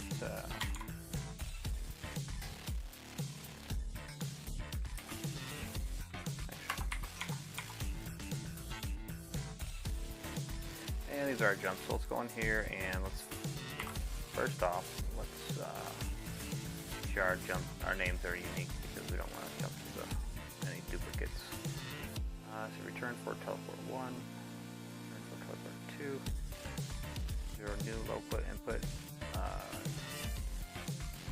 cannonball. Okay, so we got cannonball, we got aerial fireball.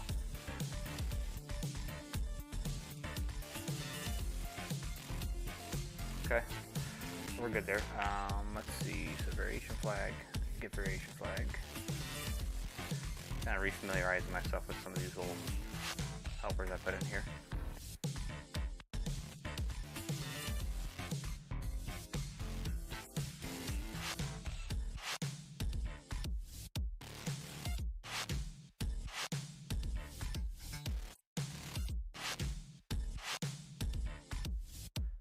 Should be pretty straightforward, so we'll just go ahead and copy the forward teleport over.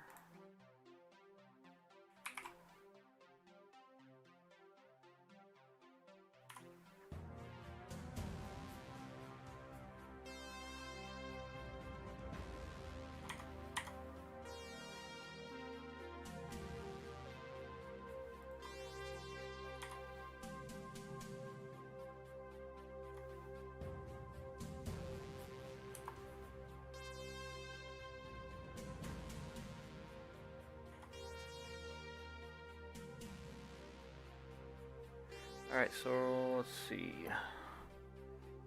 This is a good one. I'm not going to rename that because that's a pretty generic one that's used, so we're good there.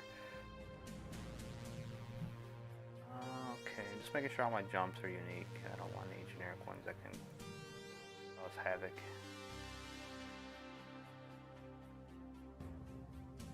Okay, so we got 5 errors here, so let me see. See what's not up to date as far as the naming. Okay, variation flag. Okay, so that's what it is. I gotta carry my little helpers over here. So let's do this. Copy those. And we'll put those over here. That should clear up most of our errors.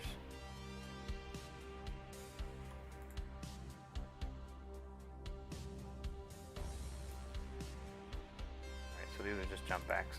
Okay, so those are good. Also, so all we need is we'll have to grab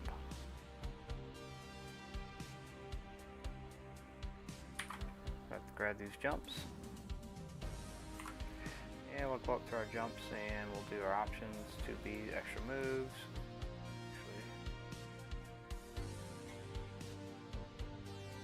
This is where these are supposed to be. I actually put them in the wrong spot, but that's alright.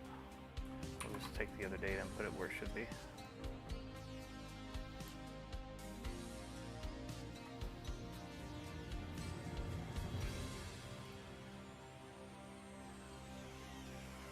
And we'll just do something like this. We'll just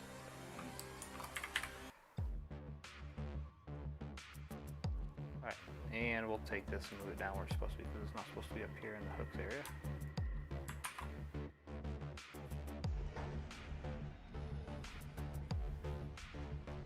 It should be down here in the game data area, and that's 2B.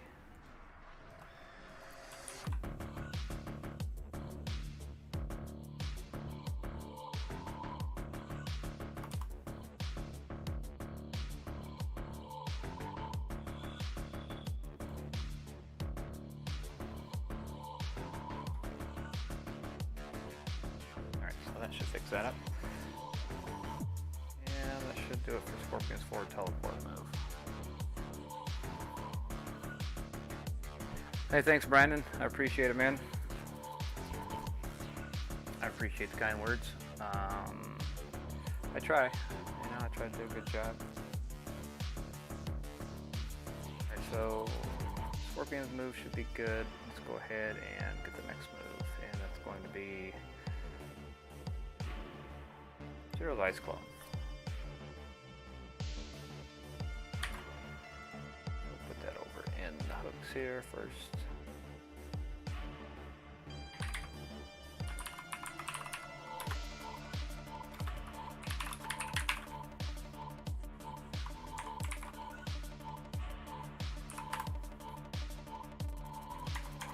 I think that's a pretty unique enough jump name. So Zero's new low punch input continue, because pretty much what we're doing, we're just tying into his low punch input and checking for the down back input to do the ice clone. We'll grab that data here also. As you see, the rewrite process is pretty simple. Already got the code. There's no figuring out all that. That's already done. The biggest part is, I would say, just making sure our jumps are uniquely named. So we are using one large script for the entire revision. Let's see. Check ice ball.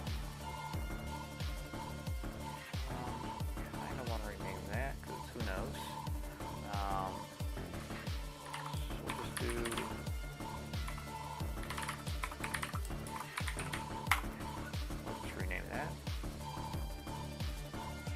I think everything else looks good. Actually, this loop create segment, yeah, we've definitely got to rename that. That's a common thing I like to name loops. So we'll just put the little prefix of ice clone in there, and that should be good.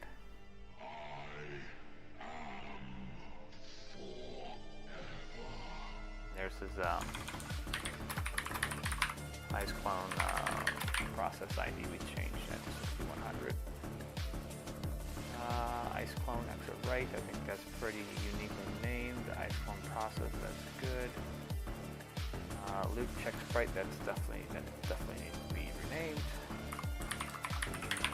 So we'll put the prefix of ice clone in there, and then we'll also do this one as well. And we'll do this one just because it's kind of vague.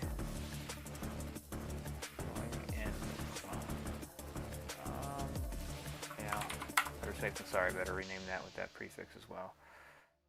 Create ice clone shake. That's good. Clone do object shake. Let's rename this.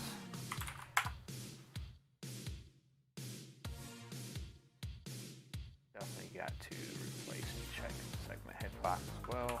So we'll give it that name. And that should do it. Yeah, because all those label names, so we shouldn't have any mix-ups.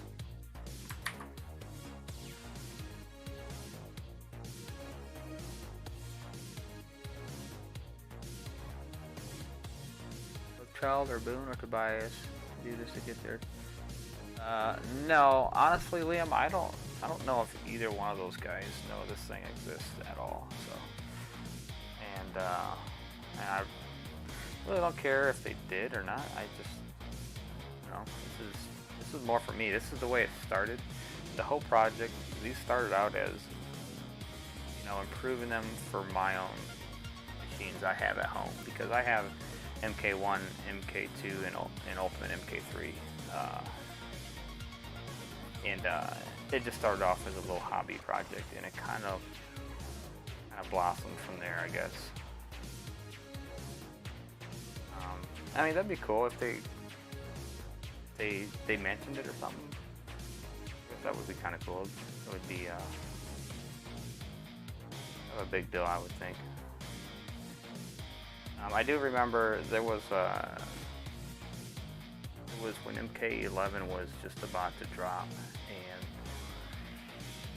some news site did an interview with Ed Boon on the characters, and they were doing a small segment on each character as they were interviewing Boon, and when they came across, they said Shao Kahn, you know, and it started playing clips of him from, you know, Mortal Kombat 2 and MK3 and stuff. Whether the one they showed from MK2 was actually from MK2 Plus, and Parallax, I think it was from his video, he was actually playing as Shao Kahn.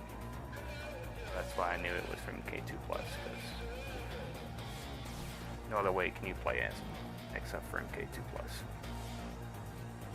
Alright, so let's get back to business here. So there's the forward teleport. And this is going to be... That's quite a routine there for an ice clone, I'm just saying.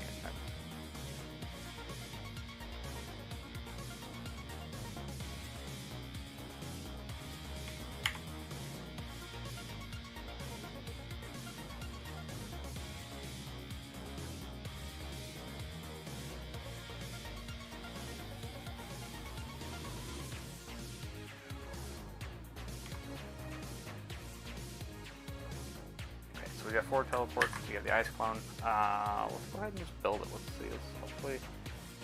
Hopefully we're all good there. So we have our hooks there. We have those extra moves.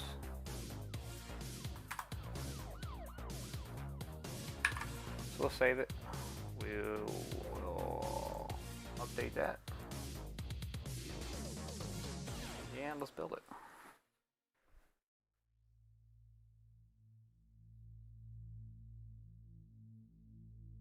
Would moving water in the background be possible for MK1? So Brandon, the way the stages work is every stage has their own unique process that runs in the background. So if a stage already has a process, you would have to integrate it into an existing process, because you don't want to do another process at the expense of, you know, the computer resources. That would be the way to do it. But yeah, it's definitely possible. I've done some things with MK2 with the Deadpool, for example, with the acid rain stuff. I thought that was pretty neat.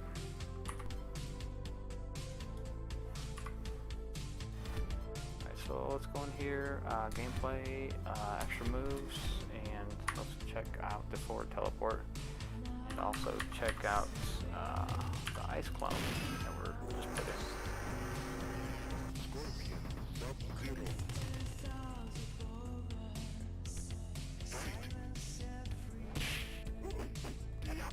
Okay, we're good on that.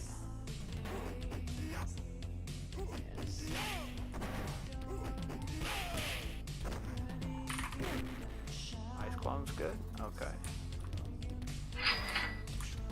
Ice clone is good.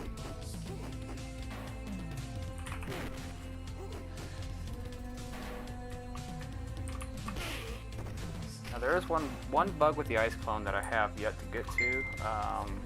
Excuse me, let me turn my phone on vibrate. There's one bug that needs to be dealt with, and that is if I were to throw somebody into the ice clone, get frozen, they would get frozen. They would retain the pallet. But it'd have to be a really good time throw in ice clone. But yeah.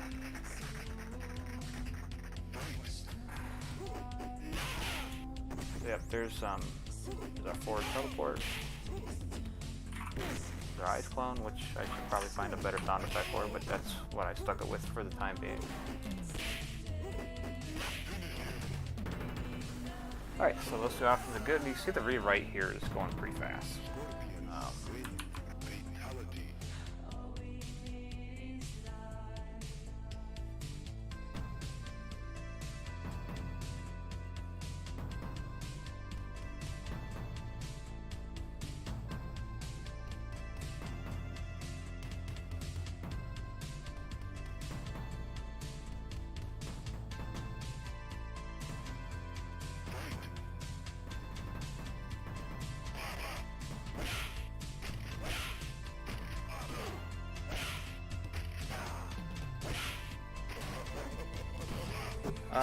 WWF WrestleFest.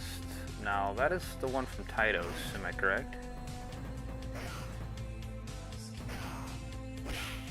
Or do you mean, what is it, WrestleMania? The Midway one?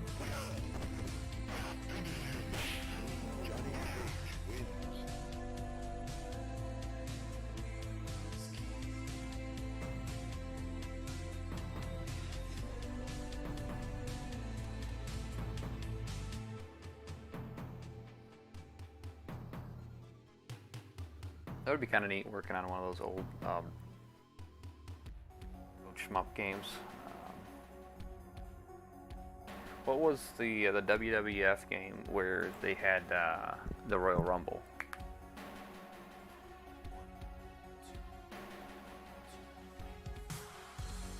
Maybe I'm thinking of another game. Yeah, I might be thinking of a Nintendo 64 game. Maybe it was a SmackDown game for PlayStation. That was always a good game.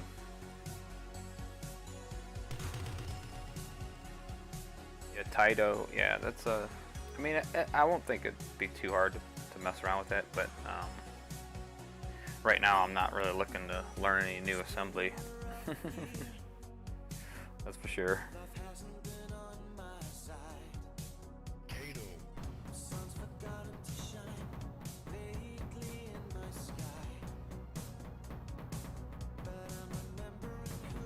Making a new WrestleFest. It looks terrible.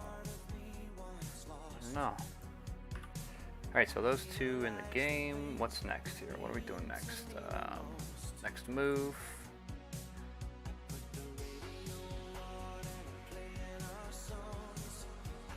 Let's see here. Let's change the music here because we are getting a little soft there. There we go, it's much better. Teleport's good, clone's good. Shadow kick, which is gonna be an interesting one because we're in the, actually no, we're good.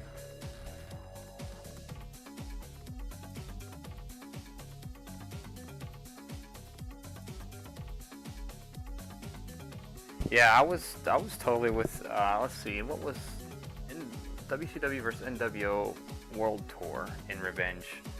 They were just pivotal games of that genre. They took it and elevated it, as well as SmackDown when PlayStation 1 was out with WWF SmackDown. They were pretty good games as well.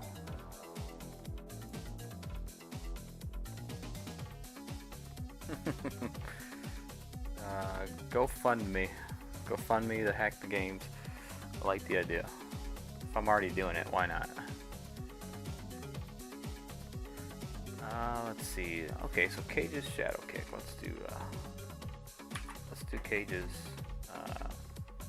Should actually put Shadow Flip Kick technically.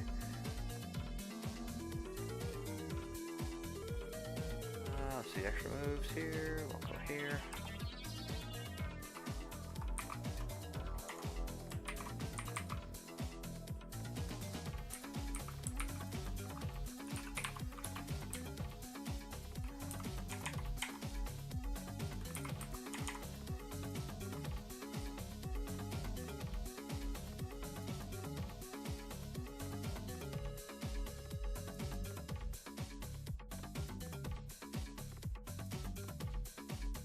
Ah, okay, so we have to, I remember this, I think.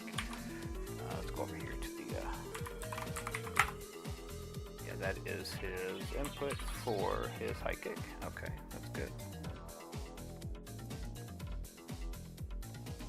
Normally he would have a value of FFCE23BO, which is a process ending routine. So we just replaced that with this new one. So let's grab that.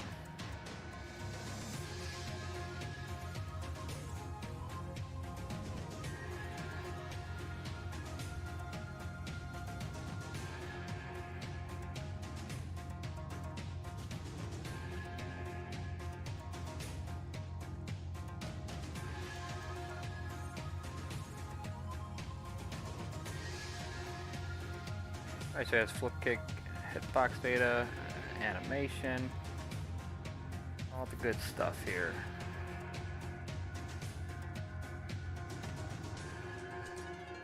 And of course those frames are already in the game, which is awesome. Actually, before we paste that over, we have to check all of our jumps here. Make sure they're all unique, because any generic ones would definitely send us into a crash.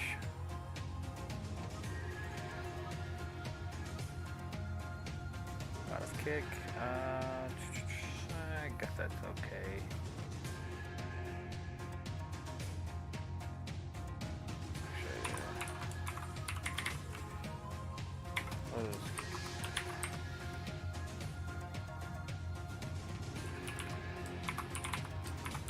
We'll just in case, we'll rename that. Time to move segments. Yeah, that's a pretty generic one, so we'll rename that one. And flip kick hit. Definitely rename this one. I should probably just sounds like a new option to put into TMS assembler. Prefix to every label.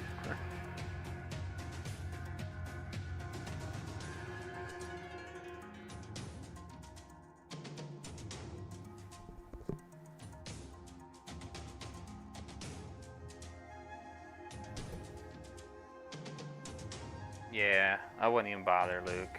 You know, I might get a cease and desist letter or something. I'd be surprised. You can tell them after we're done. How about that?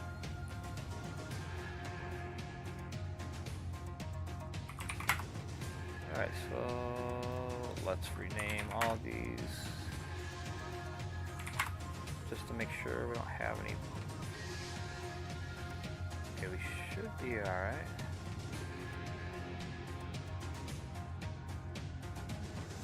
I think we're okay. Okay, let's go ahead and copy this over.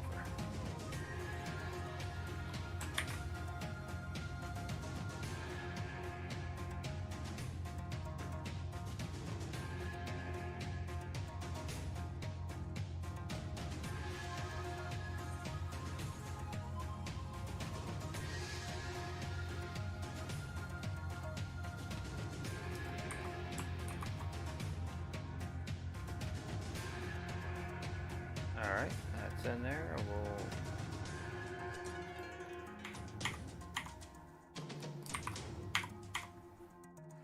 that like that, and that should be good. Actually, I want to rename this. Let's do Sub-Zero. Nice clone, and go. Do the same with Scorpions.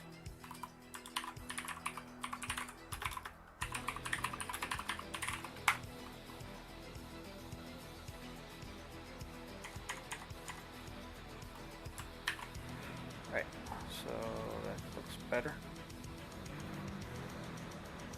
Okay.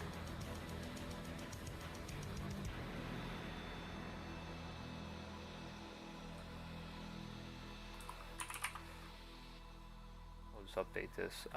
Cage flip kick.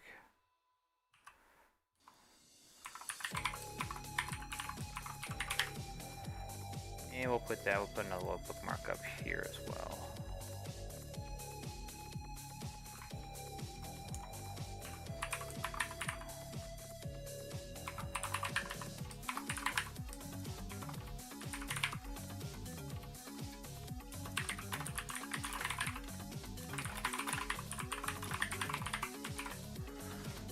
Alright, just little reminders there. Actually, that doesn't allow our bookmark to.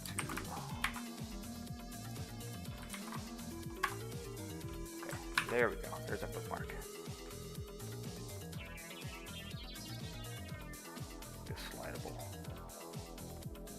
Actually, oh, it is cool. It's better. I can see my longer bookmarks.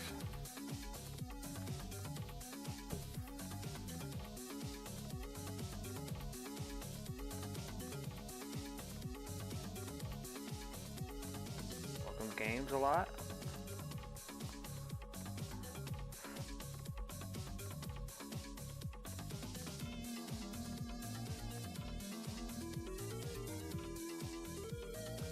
Oh, that's awesome, Chris.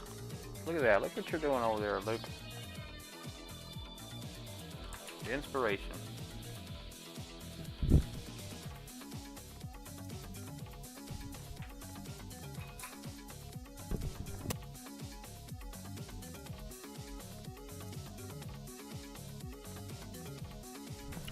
Alright, so we got forward teleport, we have the ice clone, we have the flip kick. Let's do one more and then maybe we'll throw a test. We'll do a building test here.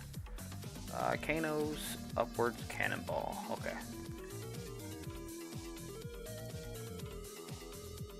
Let's go through and let's just check all these jumps here. Make sure all of our labels are unique. Okay, that definitely is not unique. We gotta. I think we'll go with the prefix of Kano ball.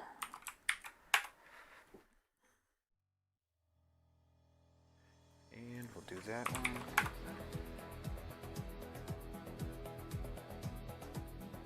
And I think we're good there. Kano ball hit. And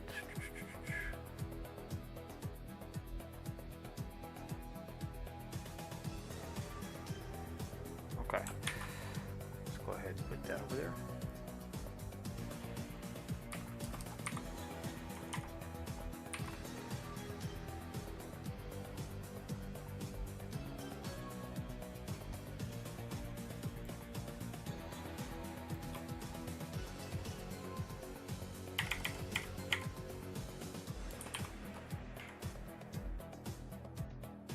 Alright, so that's the code portion. Now we just have to get our jumps.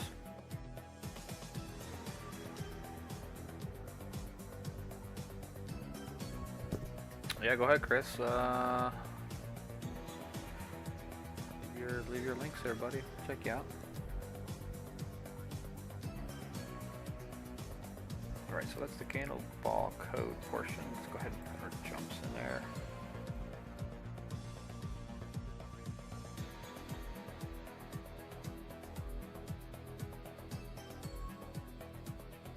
And that is about it right there.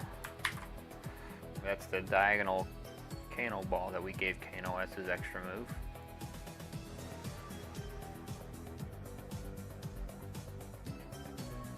Now I'm just going here and where we at? Oh, there we are. Okay, so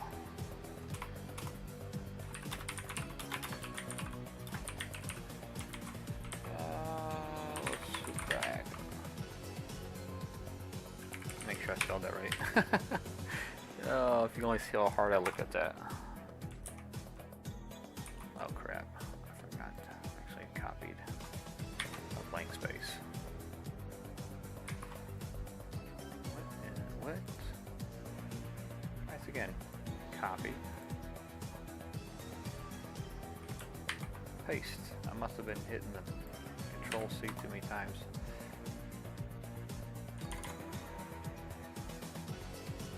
So that is Kano ball, so that should be good.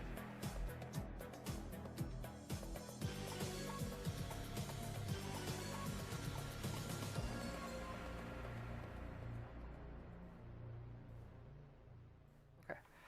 Alright, so let's check out the Kano ball and let's check out the flip kick here. We'll write that over. And let's build it.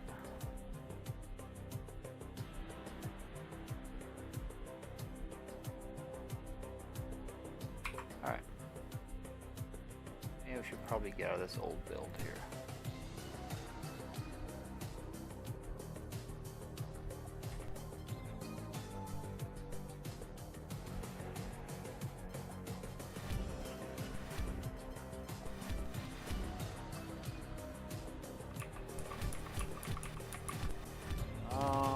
I kind of forgot the inputs for Kano ball. What was it?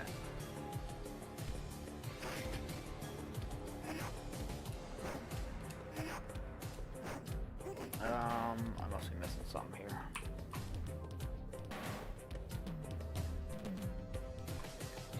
Let's see here.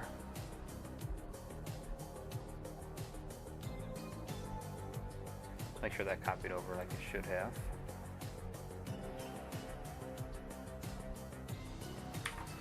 Copy, and we'll go there, and we're looking at OB90 FF81,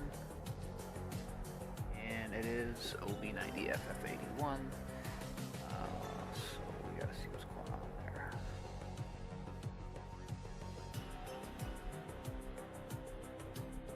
Well, let's do this. Let's just set a little breakpoint here and see what's going on. Maybe I don't have the right inputs. What is the inputs? Anyway, I thought it was back down back. Yeah, back down back high kick, I believe.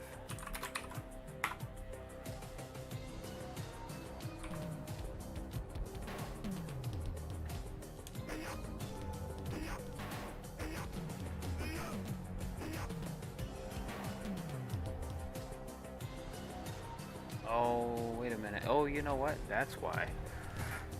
That's why I forgot about that. Okay, okay. The inputs need to be redirected because we're not using the original base inputs. We have an array for those now.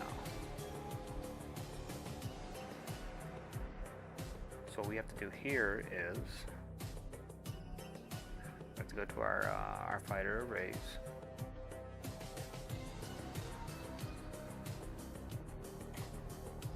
And we have to locate our inputs.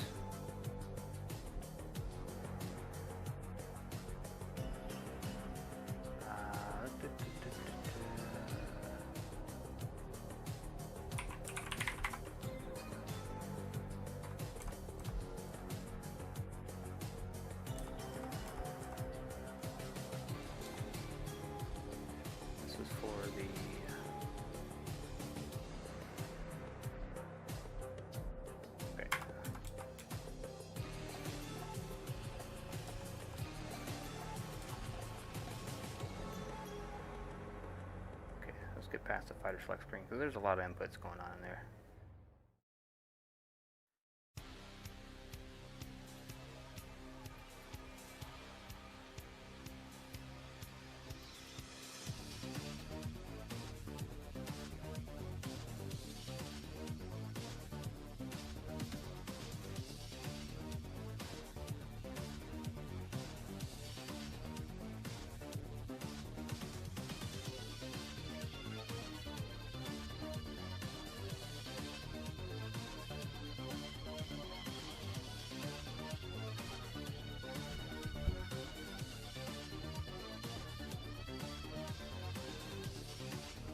What am I missing here? I'm missing something here. Game data.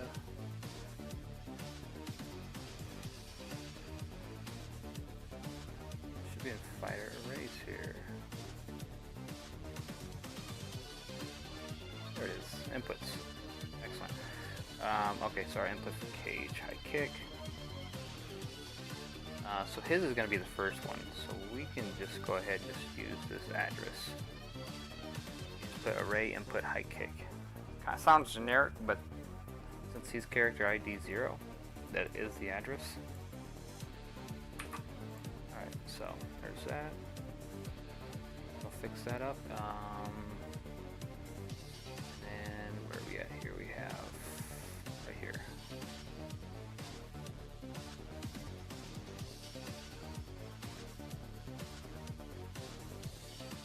Actually, no, we want to fix that up in the hooks of extra moves, cage.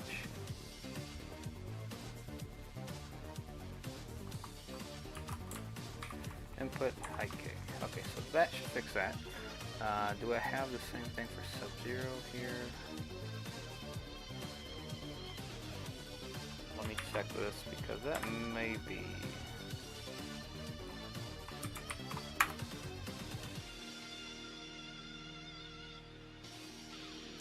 That's a 70. Okay, now we're good. So that's not tied into the array directly. Okay, so that's good.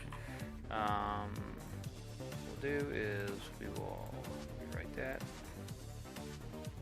reload, build it, try it out.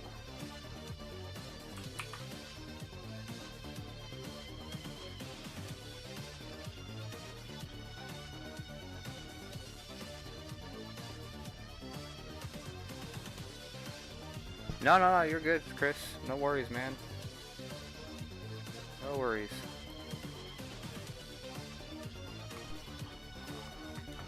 It's not my stream, it's your guys' stream.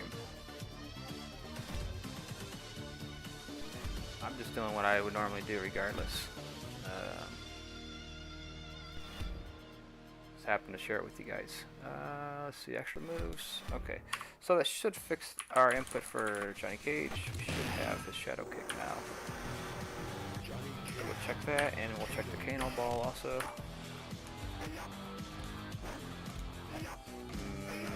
Maybe not. Let's see here. Actually, let me cross that. I might have gotten that. Let's say one ACAO. Okay, so let's do F81 ACAO. Let's do that. Let's do it right behind that.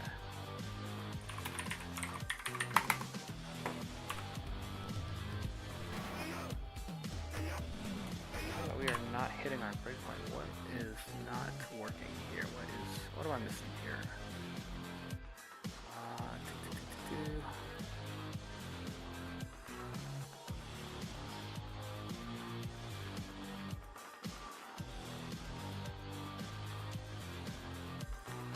Oh shit, that's right. Duh. Yeah.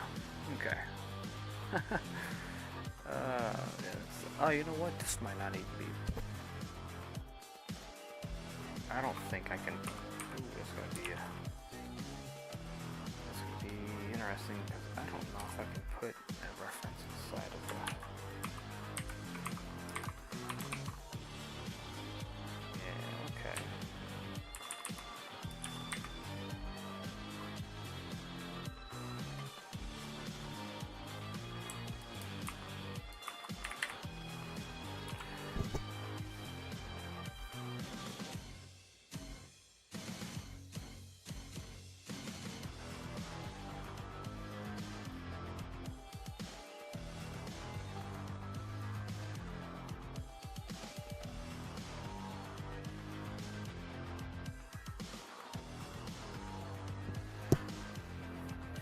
Alright, so all we have to do is we don't even have to do that hook. All we have to do is let's find our new routine here. Flip kick. And there it is. I was thinking about that the wrong way. Okay.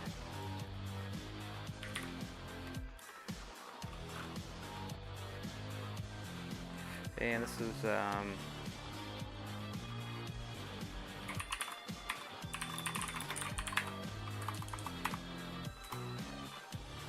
high kick input array. So we'll put that little note there.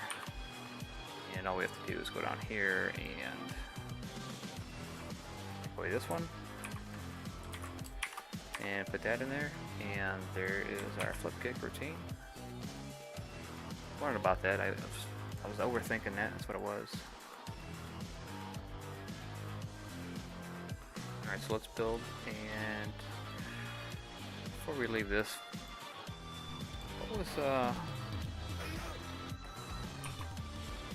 does anybody remember what I did for Kanos?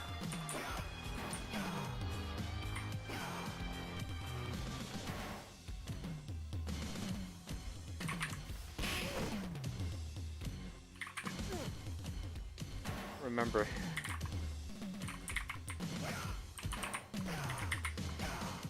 what I did for his inputs for his Kano ball.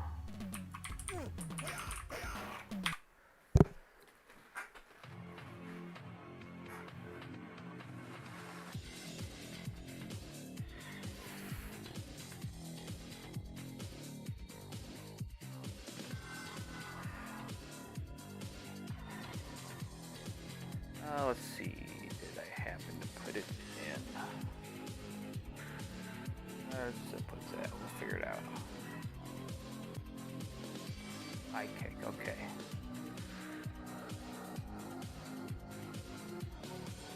Alright, okay, so high kick.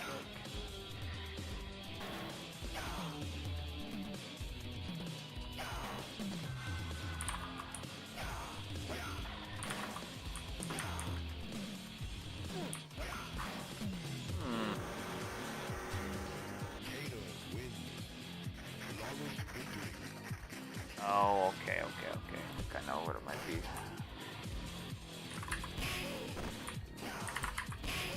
Oh yeah, we definitely gotta fix that. Alright, so I figured out the inputs, but there's definitely a hitbox problem going on there. No worries. Let's see, hitbox.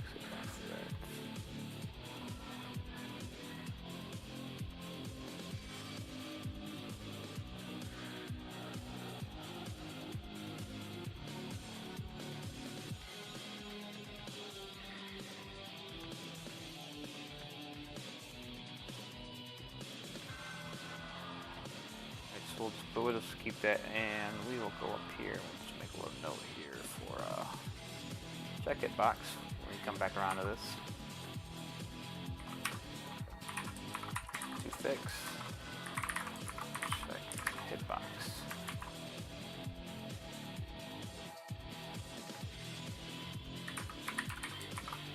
Anal ball.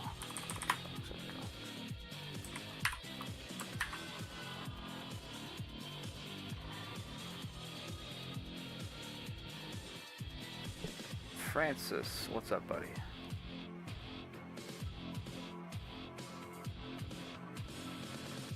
Alright, so we'll come back to that. Because what I'm probably going to have to do when we come back to that is probably do the debug routine for hitboxes at least, just to see where his hitbox is at. Because something's a little off there, but not a big deal. It's going to be an easy fix, I'm sure.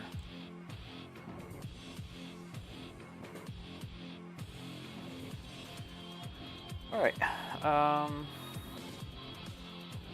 so we're gonna test Johnny Cage's as well. Sure, that's good. I think I rebuilt it, but let's just do it again just in case.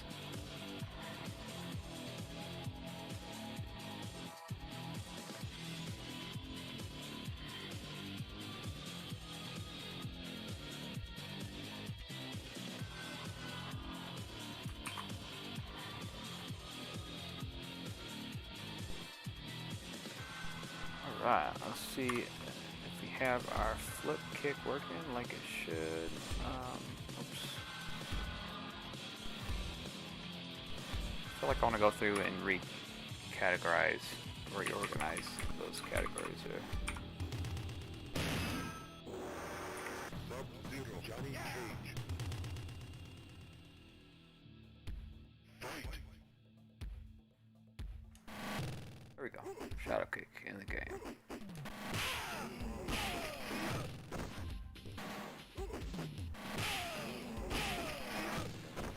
pretty good combo. If you can nail that shadow kick, that flip kick, you can get.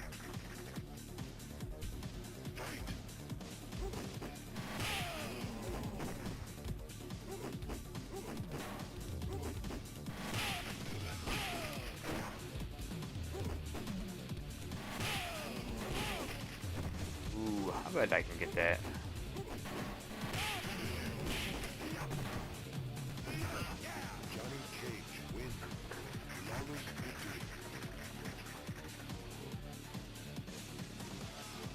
Okay, so that's good. Moving right along. Moving right along. So, Kano Ball. This probably should be. Even though this script is going to be defunct now. I feel like I want to fix that portion. There we go. Let's see. So what we're going to do is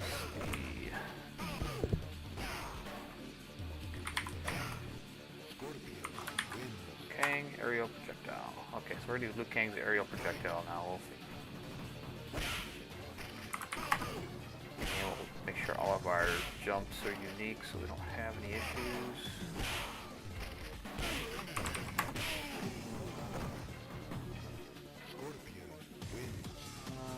Let's rename this one.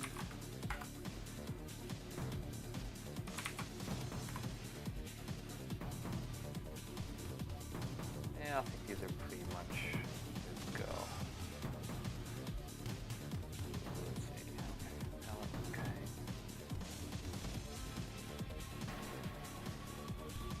Yeah, we should be good.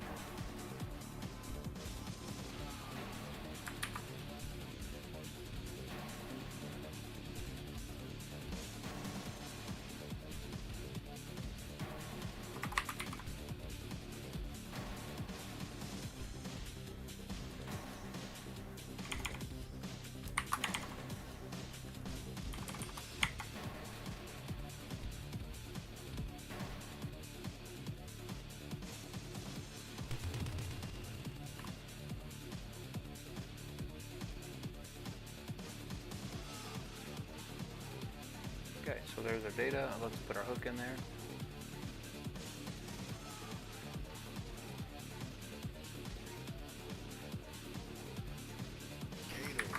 Let me double check where this is coming from because is it an input? No, it's not an input, so we're good there. So we'll do copy that.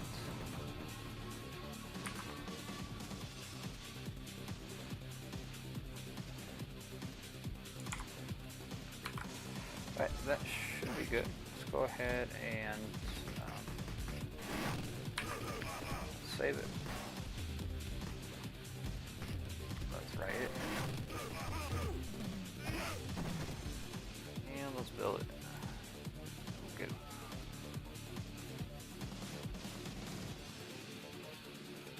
Get out of that.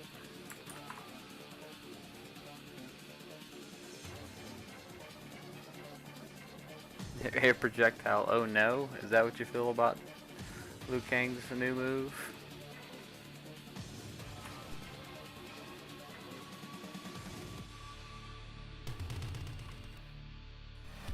I mean, nothing's final, but everything is optional. I'll just say that.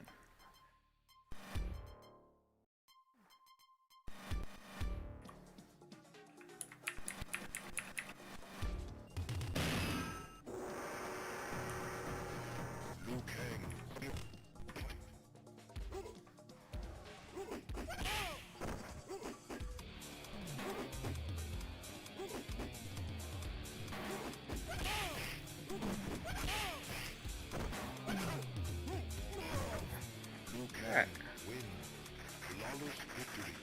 So his aerial fireball looks good.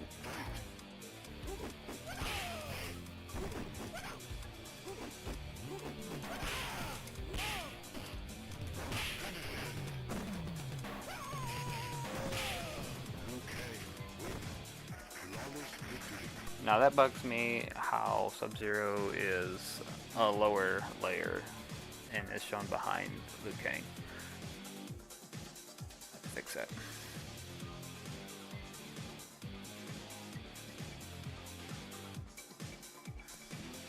Oh yeah. I know. I know. Have you fought Hornbuckle on MK2 Plus? He will rip you up with those fireballs.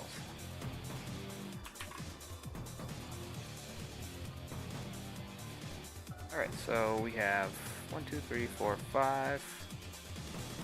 And Raiden has let's see. Raiden has an aerial Superman that's going to be his extra move.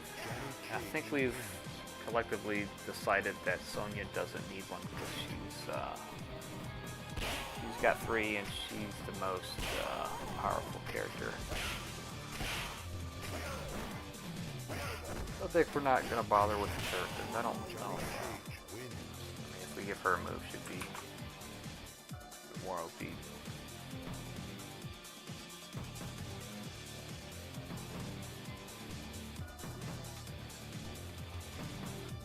Cooldown?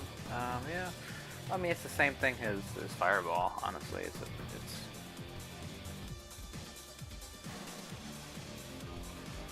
all the same as Fireball, the cooldown.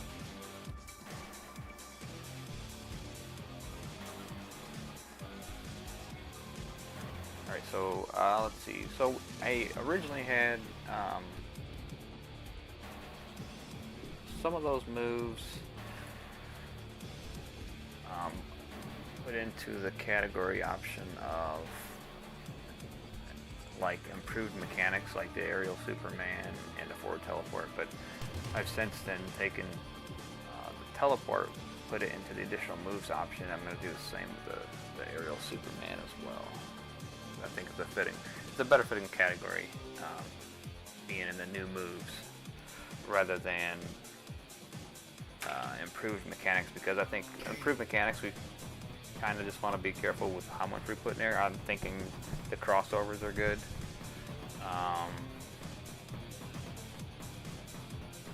And there was something else I can't think of it. What else was there?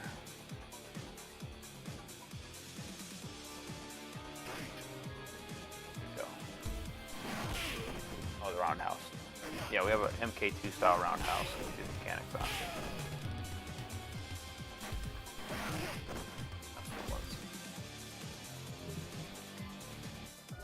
I wish I had unlimited amount of data in the CMOS chip, because then I could have unlimited amount of options. Fully customize it however you'd like. But I mean, having these options are still pretty damn good, because they never existed.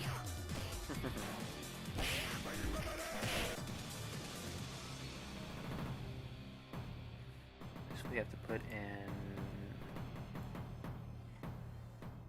there we go, and there we go. Okay, so my options are all in the same folding code. Okay, good.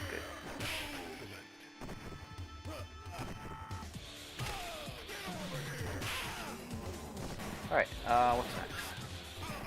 We're about 2.5 hours into the stream. We got a little bit more we can do. Let's get Raiden's moving there, I guess. Let's go ahead and get that over there.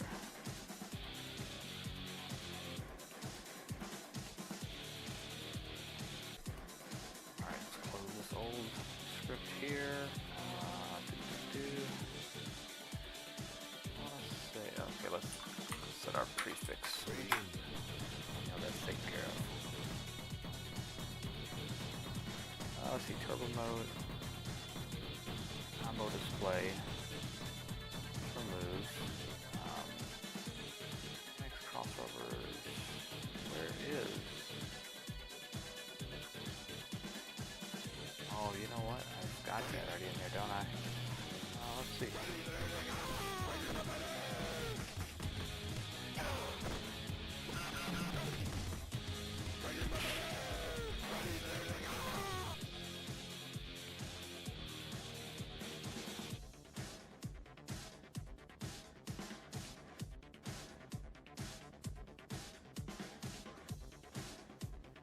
Ah, there it is. I've got his Superman there, so we're gonna change that over.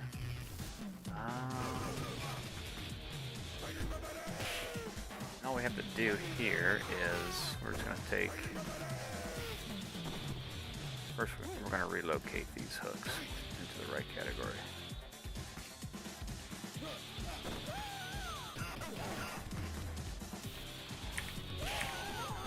Take that out. Take that out. And we'll put that in the extra moves.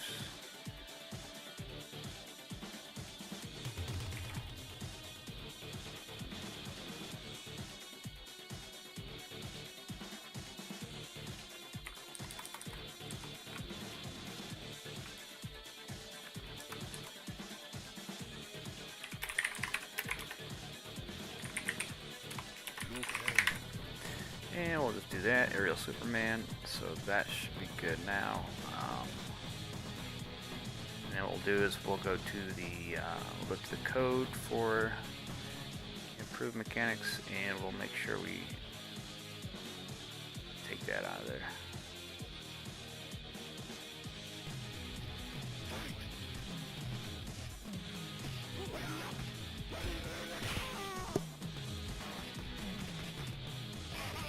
Okay, 1, 2,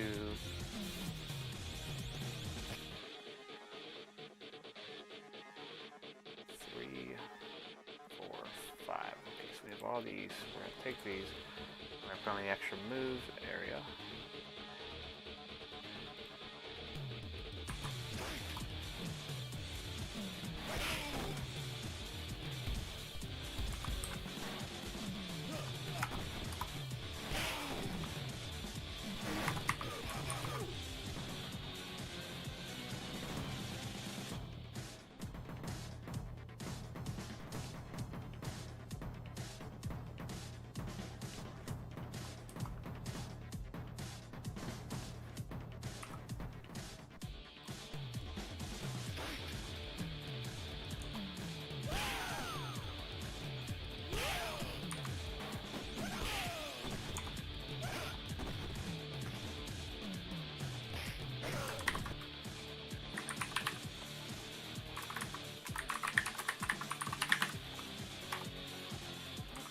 But that's alright.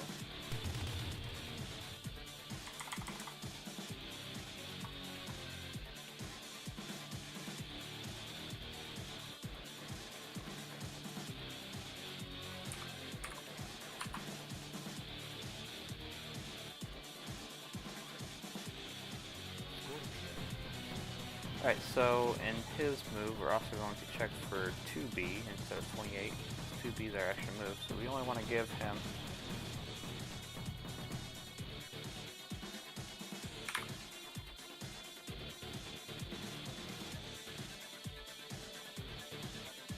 moves part 2. That's good. There's move checks. There, look at there. We can close those 3 up. Let's see. All that looks pretty good. Should be okay.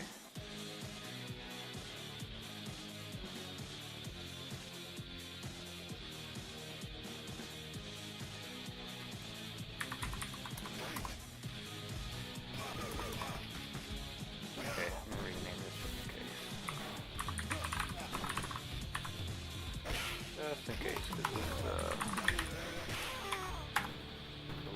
it's a little vague on the description there. I think all that's good. Everything else is good.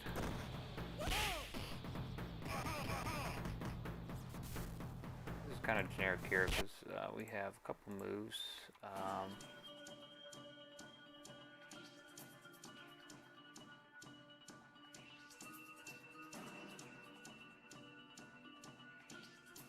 Depend on that as well, like the forward scorpions teleport in the air. But oof,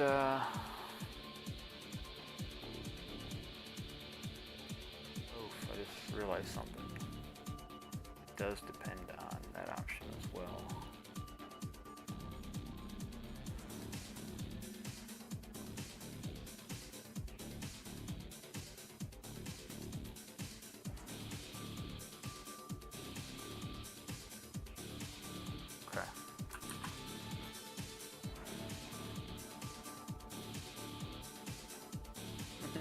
What's up, Tab? How you doing, dude?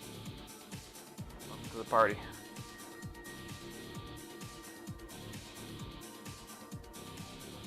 Alright, so originally we had aerial moves as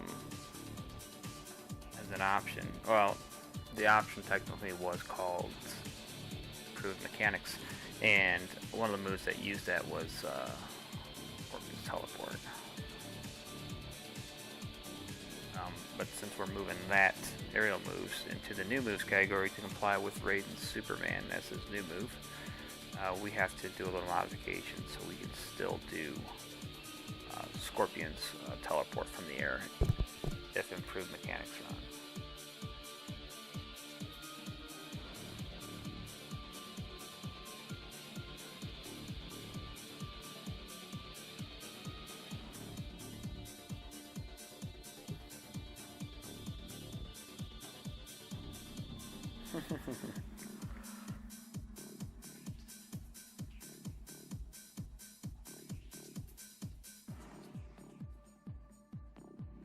Yeah, Raiden would have some weird gibberish going on. Can you imagine the Raiden of today doing the gibberish? Not just in the game, but just how some people talk nowadays.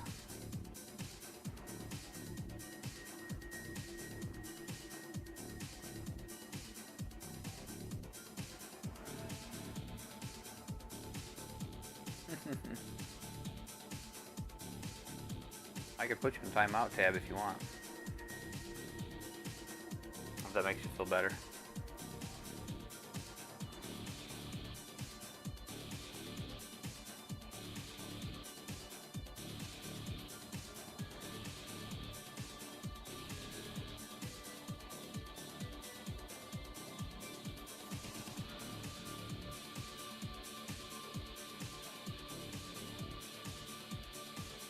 So, let's do this.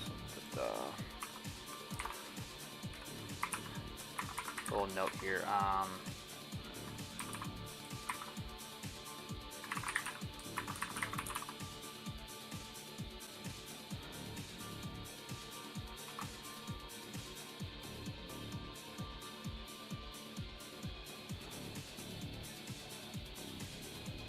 Option 2A or 2B.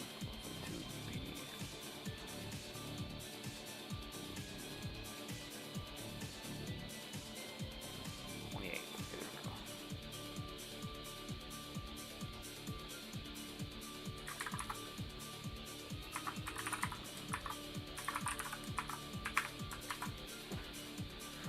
Okay, so we'll just move on.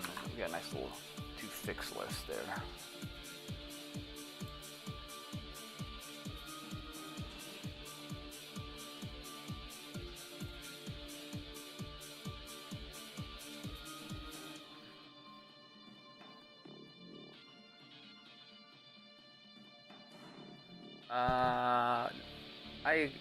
As far as the gibberish tab, I remember Daniel saying something about it 2016 at the Combat Con. But I mean, he wouldn't say what it was. I think he kept it from most people.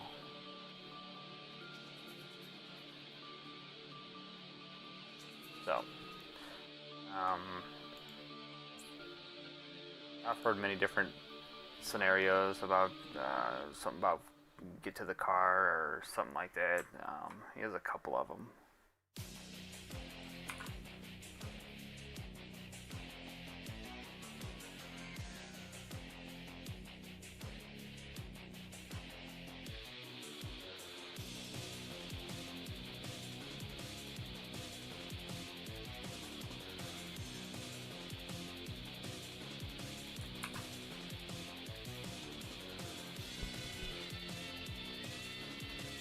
Yeah, I thought it was something dirty as well.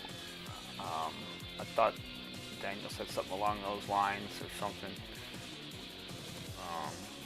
I might have misunderstood him, but I thought it was something along those lines.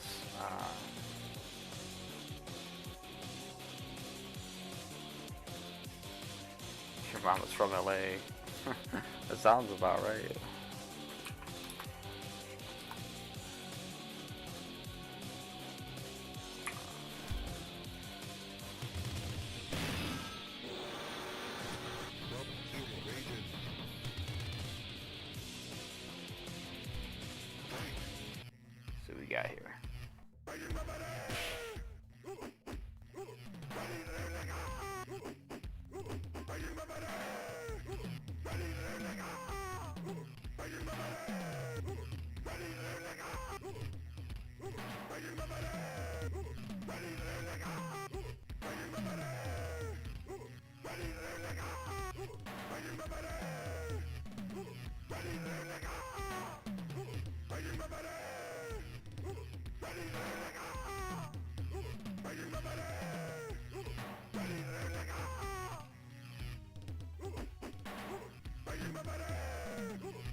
Oh yeah, I don't know. I have no I have no guesses on what he's saying.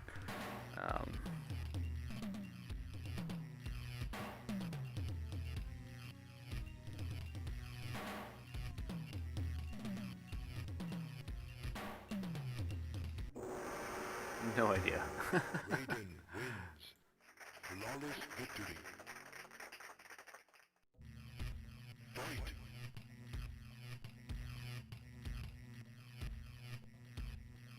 Alright, let's see here.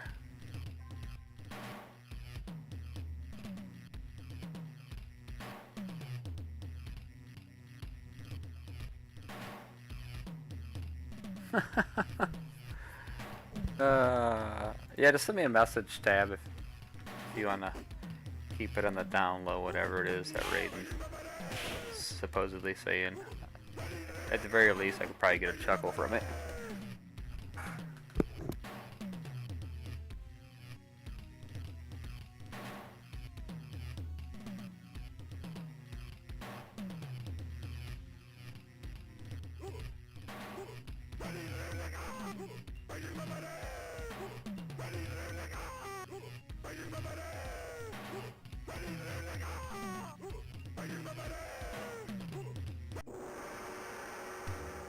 Raiden wins. Flawless victory.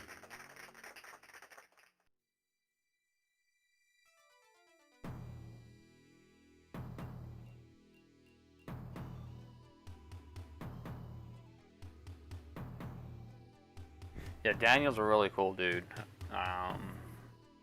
He's a really good dude.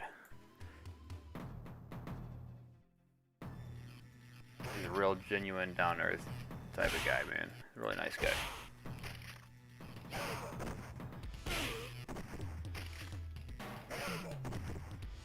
Alright, Tab, sounds good. Johnny Cage wins. Coming off a barrel roll. You mean instead of him just dropping straight down, like him rolling out of it?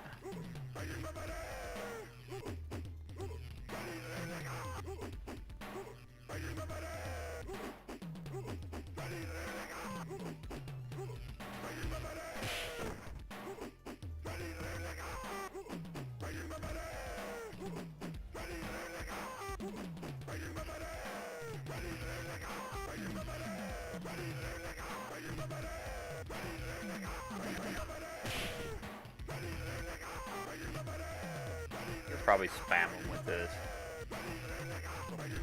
Inputs are on point. Flawless victory.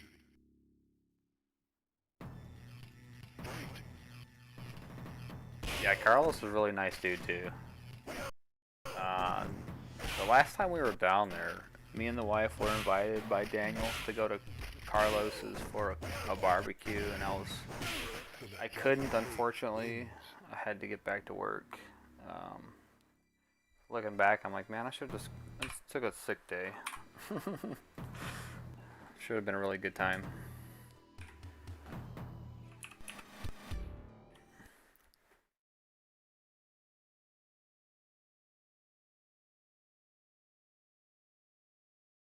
The flight move after a barrel roll in the air. Post a video on the Discord. Did you see my comment about a new test room? Yeah, I seen that, Liam. About getting to the top of when you're doing your test your might before your head explodes. Yeah, like one of the game modes, it's kind of silly, but I thought about, since we have access to these resources and whatnot, have like a small little mini test your might game where you have to race the other player into doing all of the materials, and whoever gets to the top wins of all the materials, and if you were to whiff, you automatically lose. That would be a stipulation in playing it. Call that game mode chop suey. Alright, so let's see. We'll wrap up here pretty soon. It's been almost 3 hours. Okay, so we got all the extra moves done. We have those two options done. We already have the walk animations ported over here.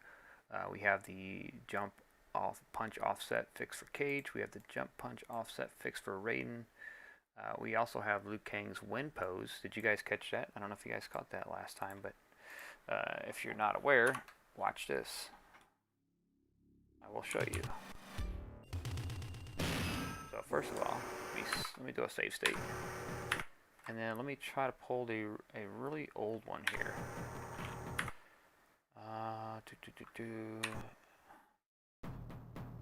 Oh wow, this is classic. Look at this old start screen I did.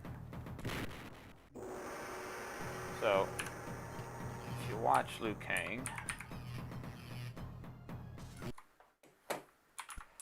watch when he does his wind pose right here.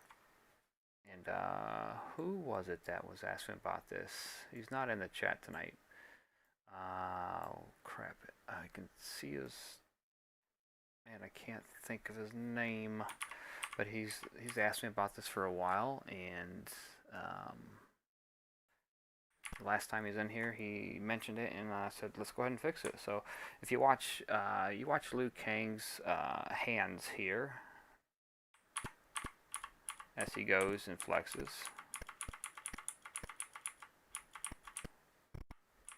Okay, he's going to do his Bolo Young impersonation.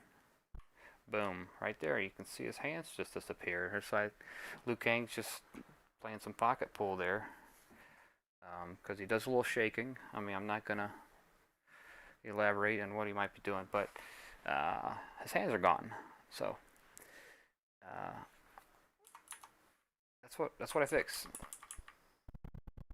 So his hands come back out. So now, if you go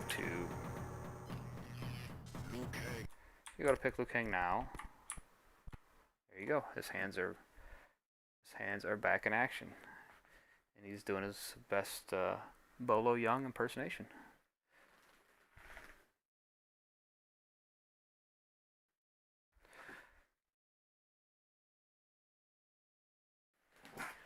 So yeah, that's one of the fixes. So we've got that in there as well. We have the change to Sonya's projectile. I don't know what they were thinking when they did the inputs for that projectile input. It seemed like some crazy off-the-wall primal rage input garbage, but her input's simply back low punch. We don't have cheats yet ported back over. We have to do cheats. We have to do the blood tweaks. We've done some blood tweaks for Sub-Zero's head rip and Johnny Cage's decapitation. The blood directions and positions and stuff have been tweaked to it looks a lot better. We've done this. The increased delay between flawless victory and fatality announcement, and we've done the fatality explosion. We've adjusted all million of those segments, so that's good. I think the only thing on this list that we have to do that hasn't already been done from in the new rewrite is I'm going through the list here, but it looks like at the new ladder. Okay, we have to do the throw fixes because Cage did have a duplicate frame in his animation that was removed and replaced with an unused frame, so that looks a ton better. So we have to do that. Let's see. The updated ladder is good. We've done all the Shang Tsung fight tweaks, where you fight him now on Throne Room, and also the ending sequence after you beat him has been fixed or has been ported over with a better ending. Let's see. Remove health bars. I think we still have to remove the health bars, and of course, we're going to add Shang Tsung's treasure to the end of the game. We still got that to do. And that should wrap it up, I think. I think everything, just about got everything back up to where it was, I feel. Oh, we have to do 2v2 stuff. But I mean, 2v2 is kind of, it wasn't really established 100%. Had quite a bit of stuff to go. But it was still in pretty good shape, so we're going to put that in there as well.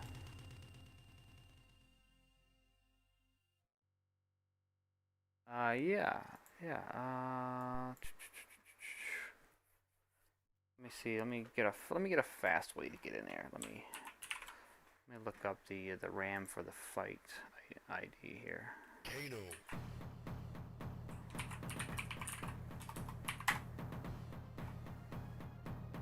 Right ladder position E equals Shang Tsung. So let's go there. So I'll show you that real fast. We'll go in here and I'll show you the. So we added an extra graphic in there for when you're fighting him. He is not in his chair. Raiden. So we have 1051A10. So we want E, I believe, to be Shang Tsung. Actually, we're gonna have to go to probably D, and I think the next match will be Shang Tsung. So we'll just Sub-Zero up real fast. Raiden.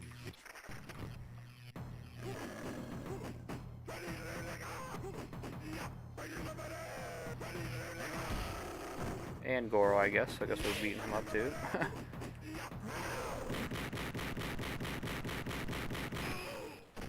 A lot easier when I had my debug settings.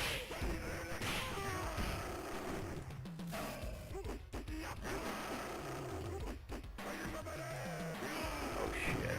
Yeah. No go unlimited health. So.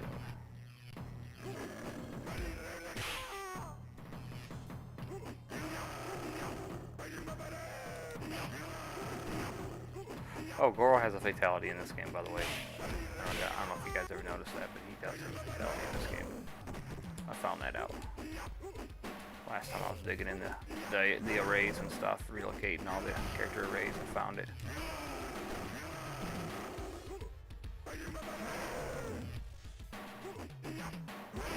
Oh shit, here we go.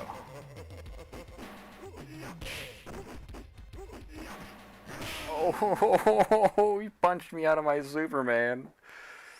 God, that was bad. I'm gonna try again. I'm running out of quarters, so.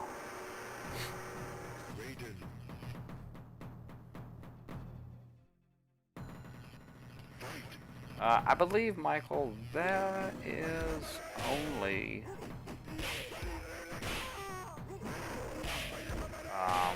hardware. Because I don't recall. I mean, it might be in this. I don't recall. I haven't played it. I haven't played through it much lately.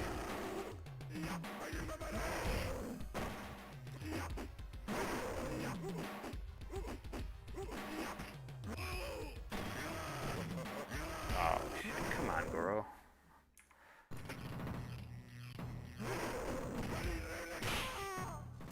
Why does he get up so fast from that? I just realized that.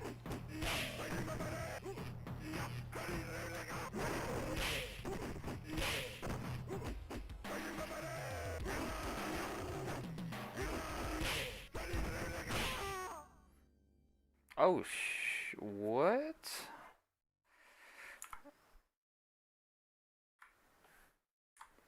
Yeah, I'm trying to show you that. Definitely trying to show you. Let's see here. Let's do. Maybe I can do it from here and get the Shang Tsung here. Let's see.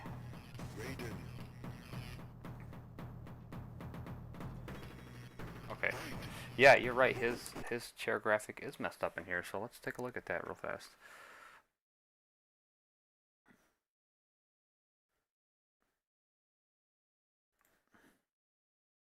Alright, so we're gonna go to, let's see, edit assets. We're going to sprites, Shang Tsung, empty chair.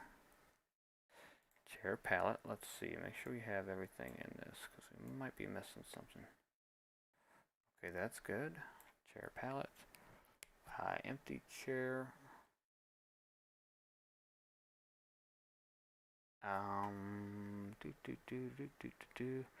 Yeah, I see that it is we're a little off there. Let me see. So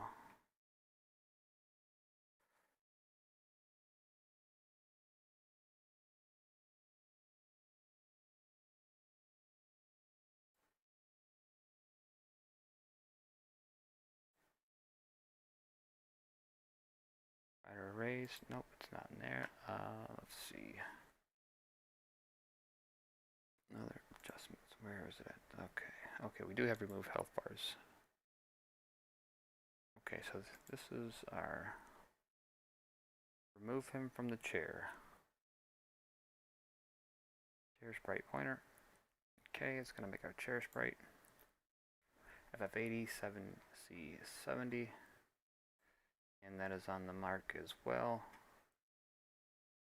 Let's do this. Let's go ahead and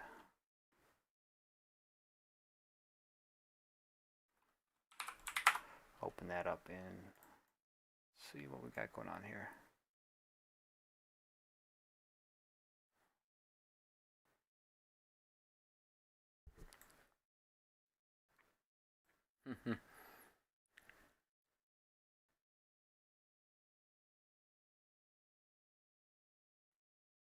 Alright, so there's our width, there's our height, offset, graphic location, 498, 9880. Let's double check that real fast.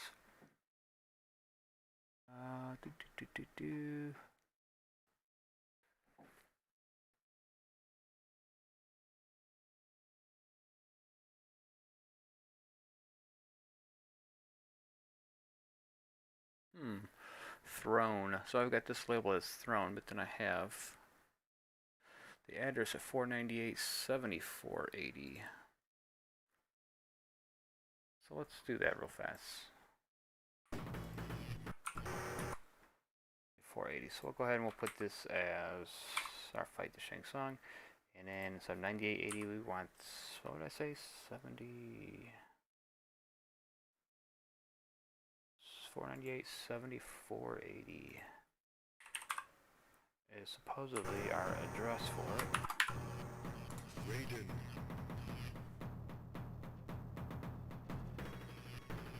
Okay, it's getting a little better. We do have our width is 1 off, so let's go ahead and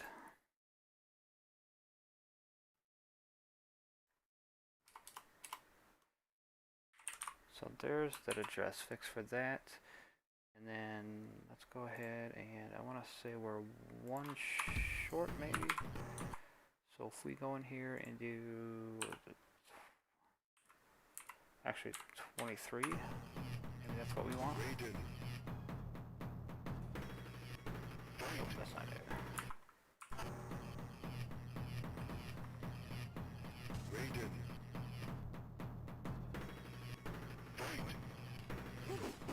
Okay, yeah, there we go. 25 by 4B. Okay, so that fixes this chair. So 25 by 4B. That should fix the chair.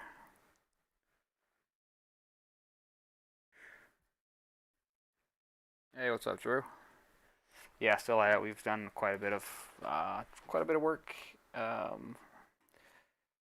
got all the moves over here. Got some more options in there. Quite a bit. Almost right to where we were before I decided to rewrite it.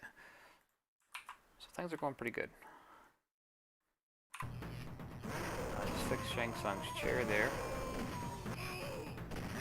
Chair's good.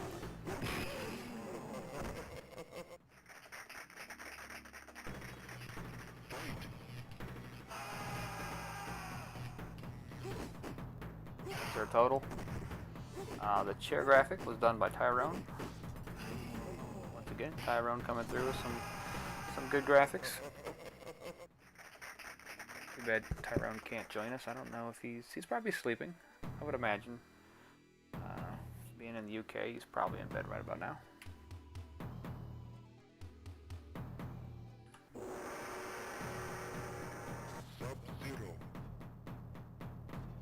My favorite thing out of all of this stuff is probably the new tower. I like the look of the new tower.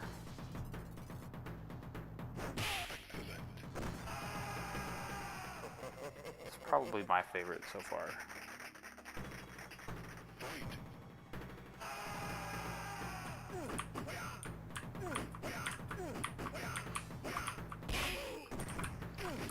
MK2 roundhouse is pretty nice too.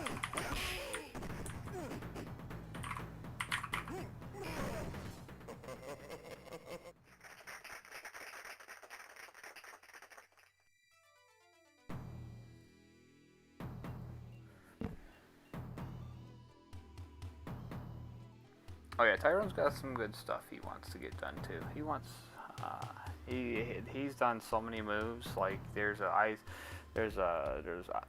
ground ice that he's done. We're definitely gonna do a reptile disappearing move. Let me see if I got these. I'm trying to recall where I have these.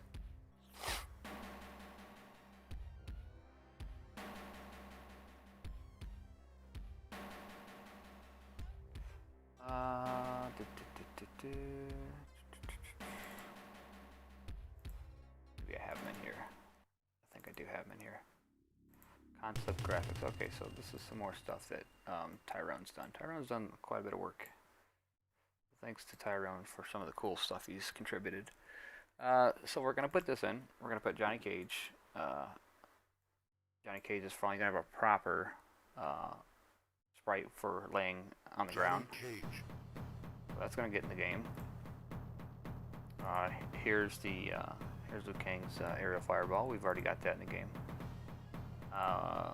We almost did a low fireball.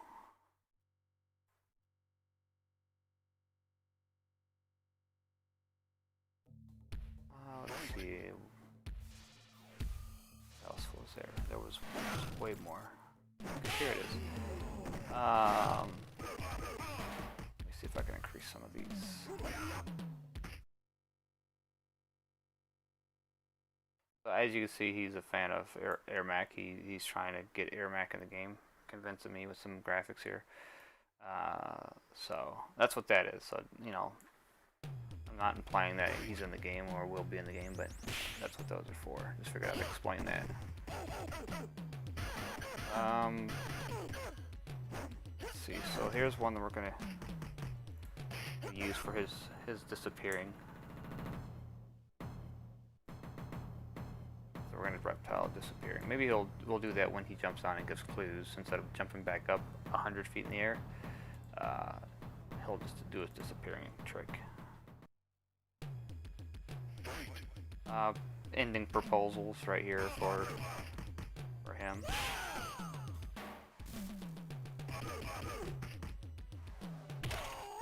Let's see what else we got. Okay, we've got Shang Tsung decapitated. That's there's another option there. Empty courtyard. Shang Tsung courtyard. Flapping in the courtyard. So we have he's done some morph stuff. Also a crouch for Shang Tsung.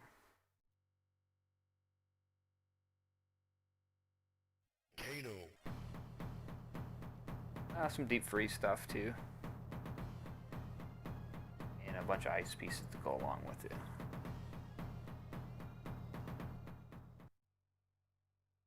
And this other stuff is Shang Tsung's treasures, which if you've seen the stream about that, you know what that's about.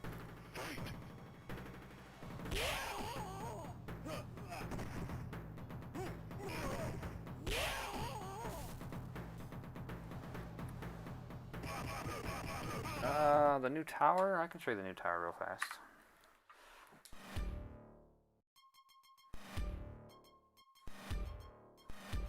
So the new tower, it gives you more test your mites, because your test your mites come every 2 matches instead of 3 matches. So it allows you to get every material within 1 playthrough. And then it also has a visual overhaul. And you'll see what I mean here. And there's also going to be some more stuff coming to that too. I just haven't got to it yet. But here's the visual overhaul. See that it has the large portraits. And that's about it. And it incorporates the test your mites, every few matches also, so you can get through all the way up to the diamond. Chance to get you know, more score.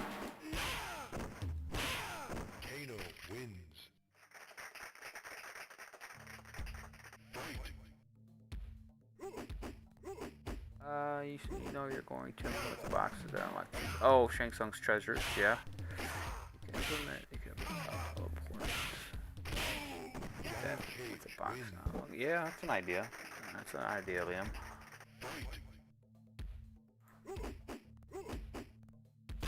So yeah, there's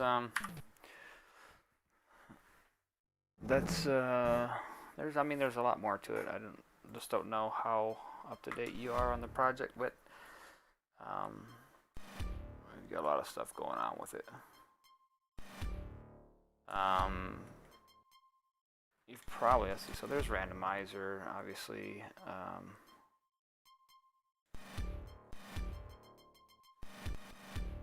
There's reptile, and the randomizer will randomize various things in the game. One of them being your character select screen layout.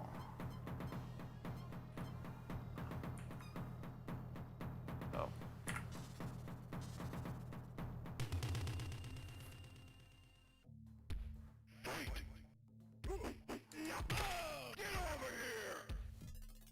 Oh, look at that. When did that start?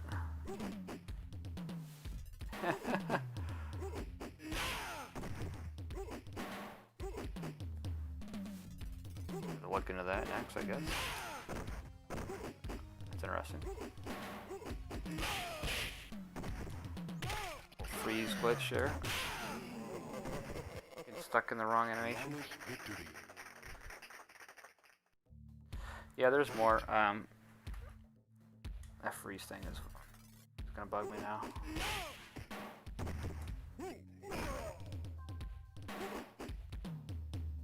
Yeah, it's probably not finding. It's not finding sprite pointers, so it's off. Oh well, that's not a hard one to fix.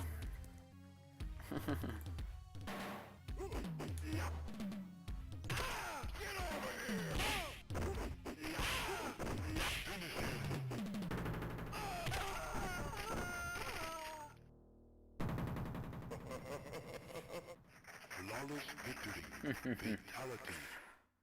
Alright guys, I think that's just about gonna do it. We're about 3 hours and 20 minutes into this one, and heard quite a bit. So next time we should be doing some new stuff, not just porting over from the first raid. So we should be onto some new stuff. So that should be fun. Scorpion wins. I'm gonna wrap this up. I'm gonna save this. I'm gonna get this over to. Get this over to Michael and Ryan if they want to do some testing on hardware. That would be great. So I know where I stand on that. And know what I need to fix for what we've done today. So obviously the freeze there on reptile, something went south there with one of the updates. Hey, no problem, man. That's what I'm here for. Yep, so thanks guys, thanks for watching, and it's 10 o'clock Eastern. I'm gonna get off and go watch some television with the wife and wind down a little bit, get up and do it all over again. Yeah man, thanks a lot, I appreciate that again, total. Much appreciated, man. Much appreciated. I'll put you in the contributors list there on the next stream. And I appreciate it. You guys have a safe and good night, and I'll see you guys next time.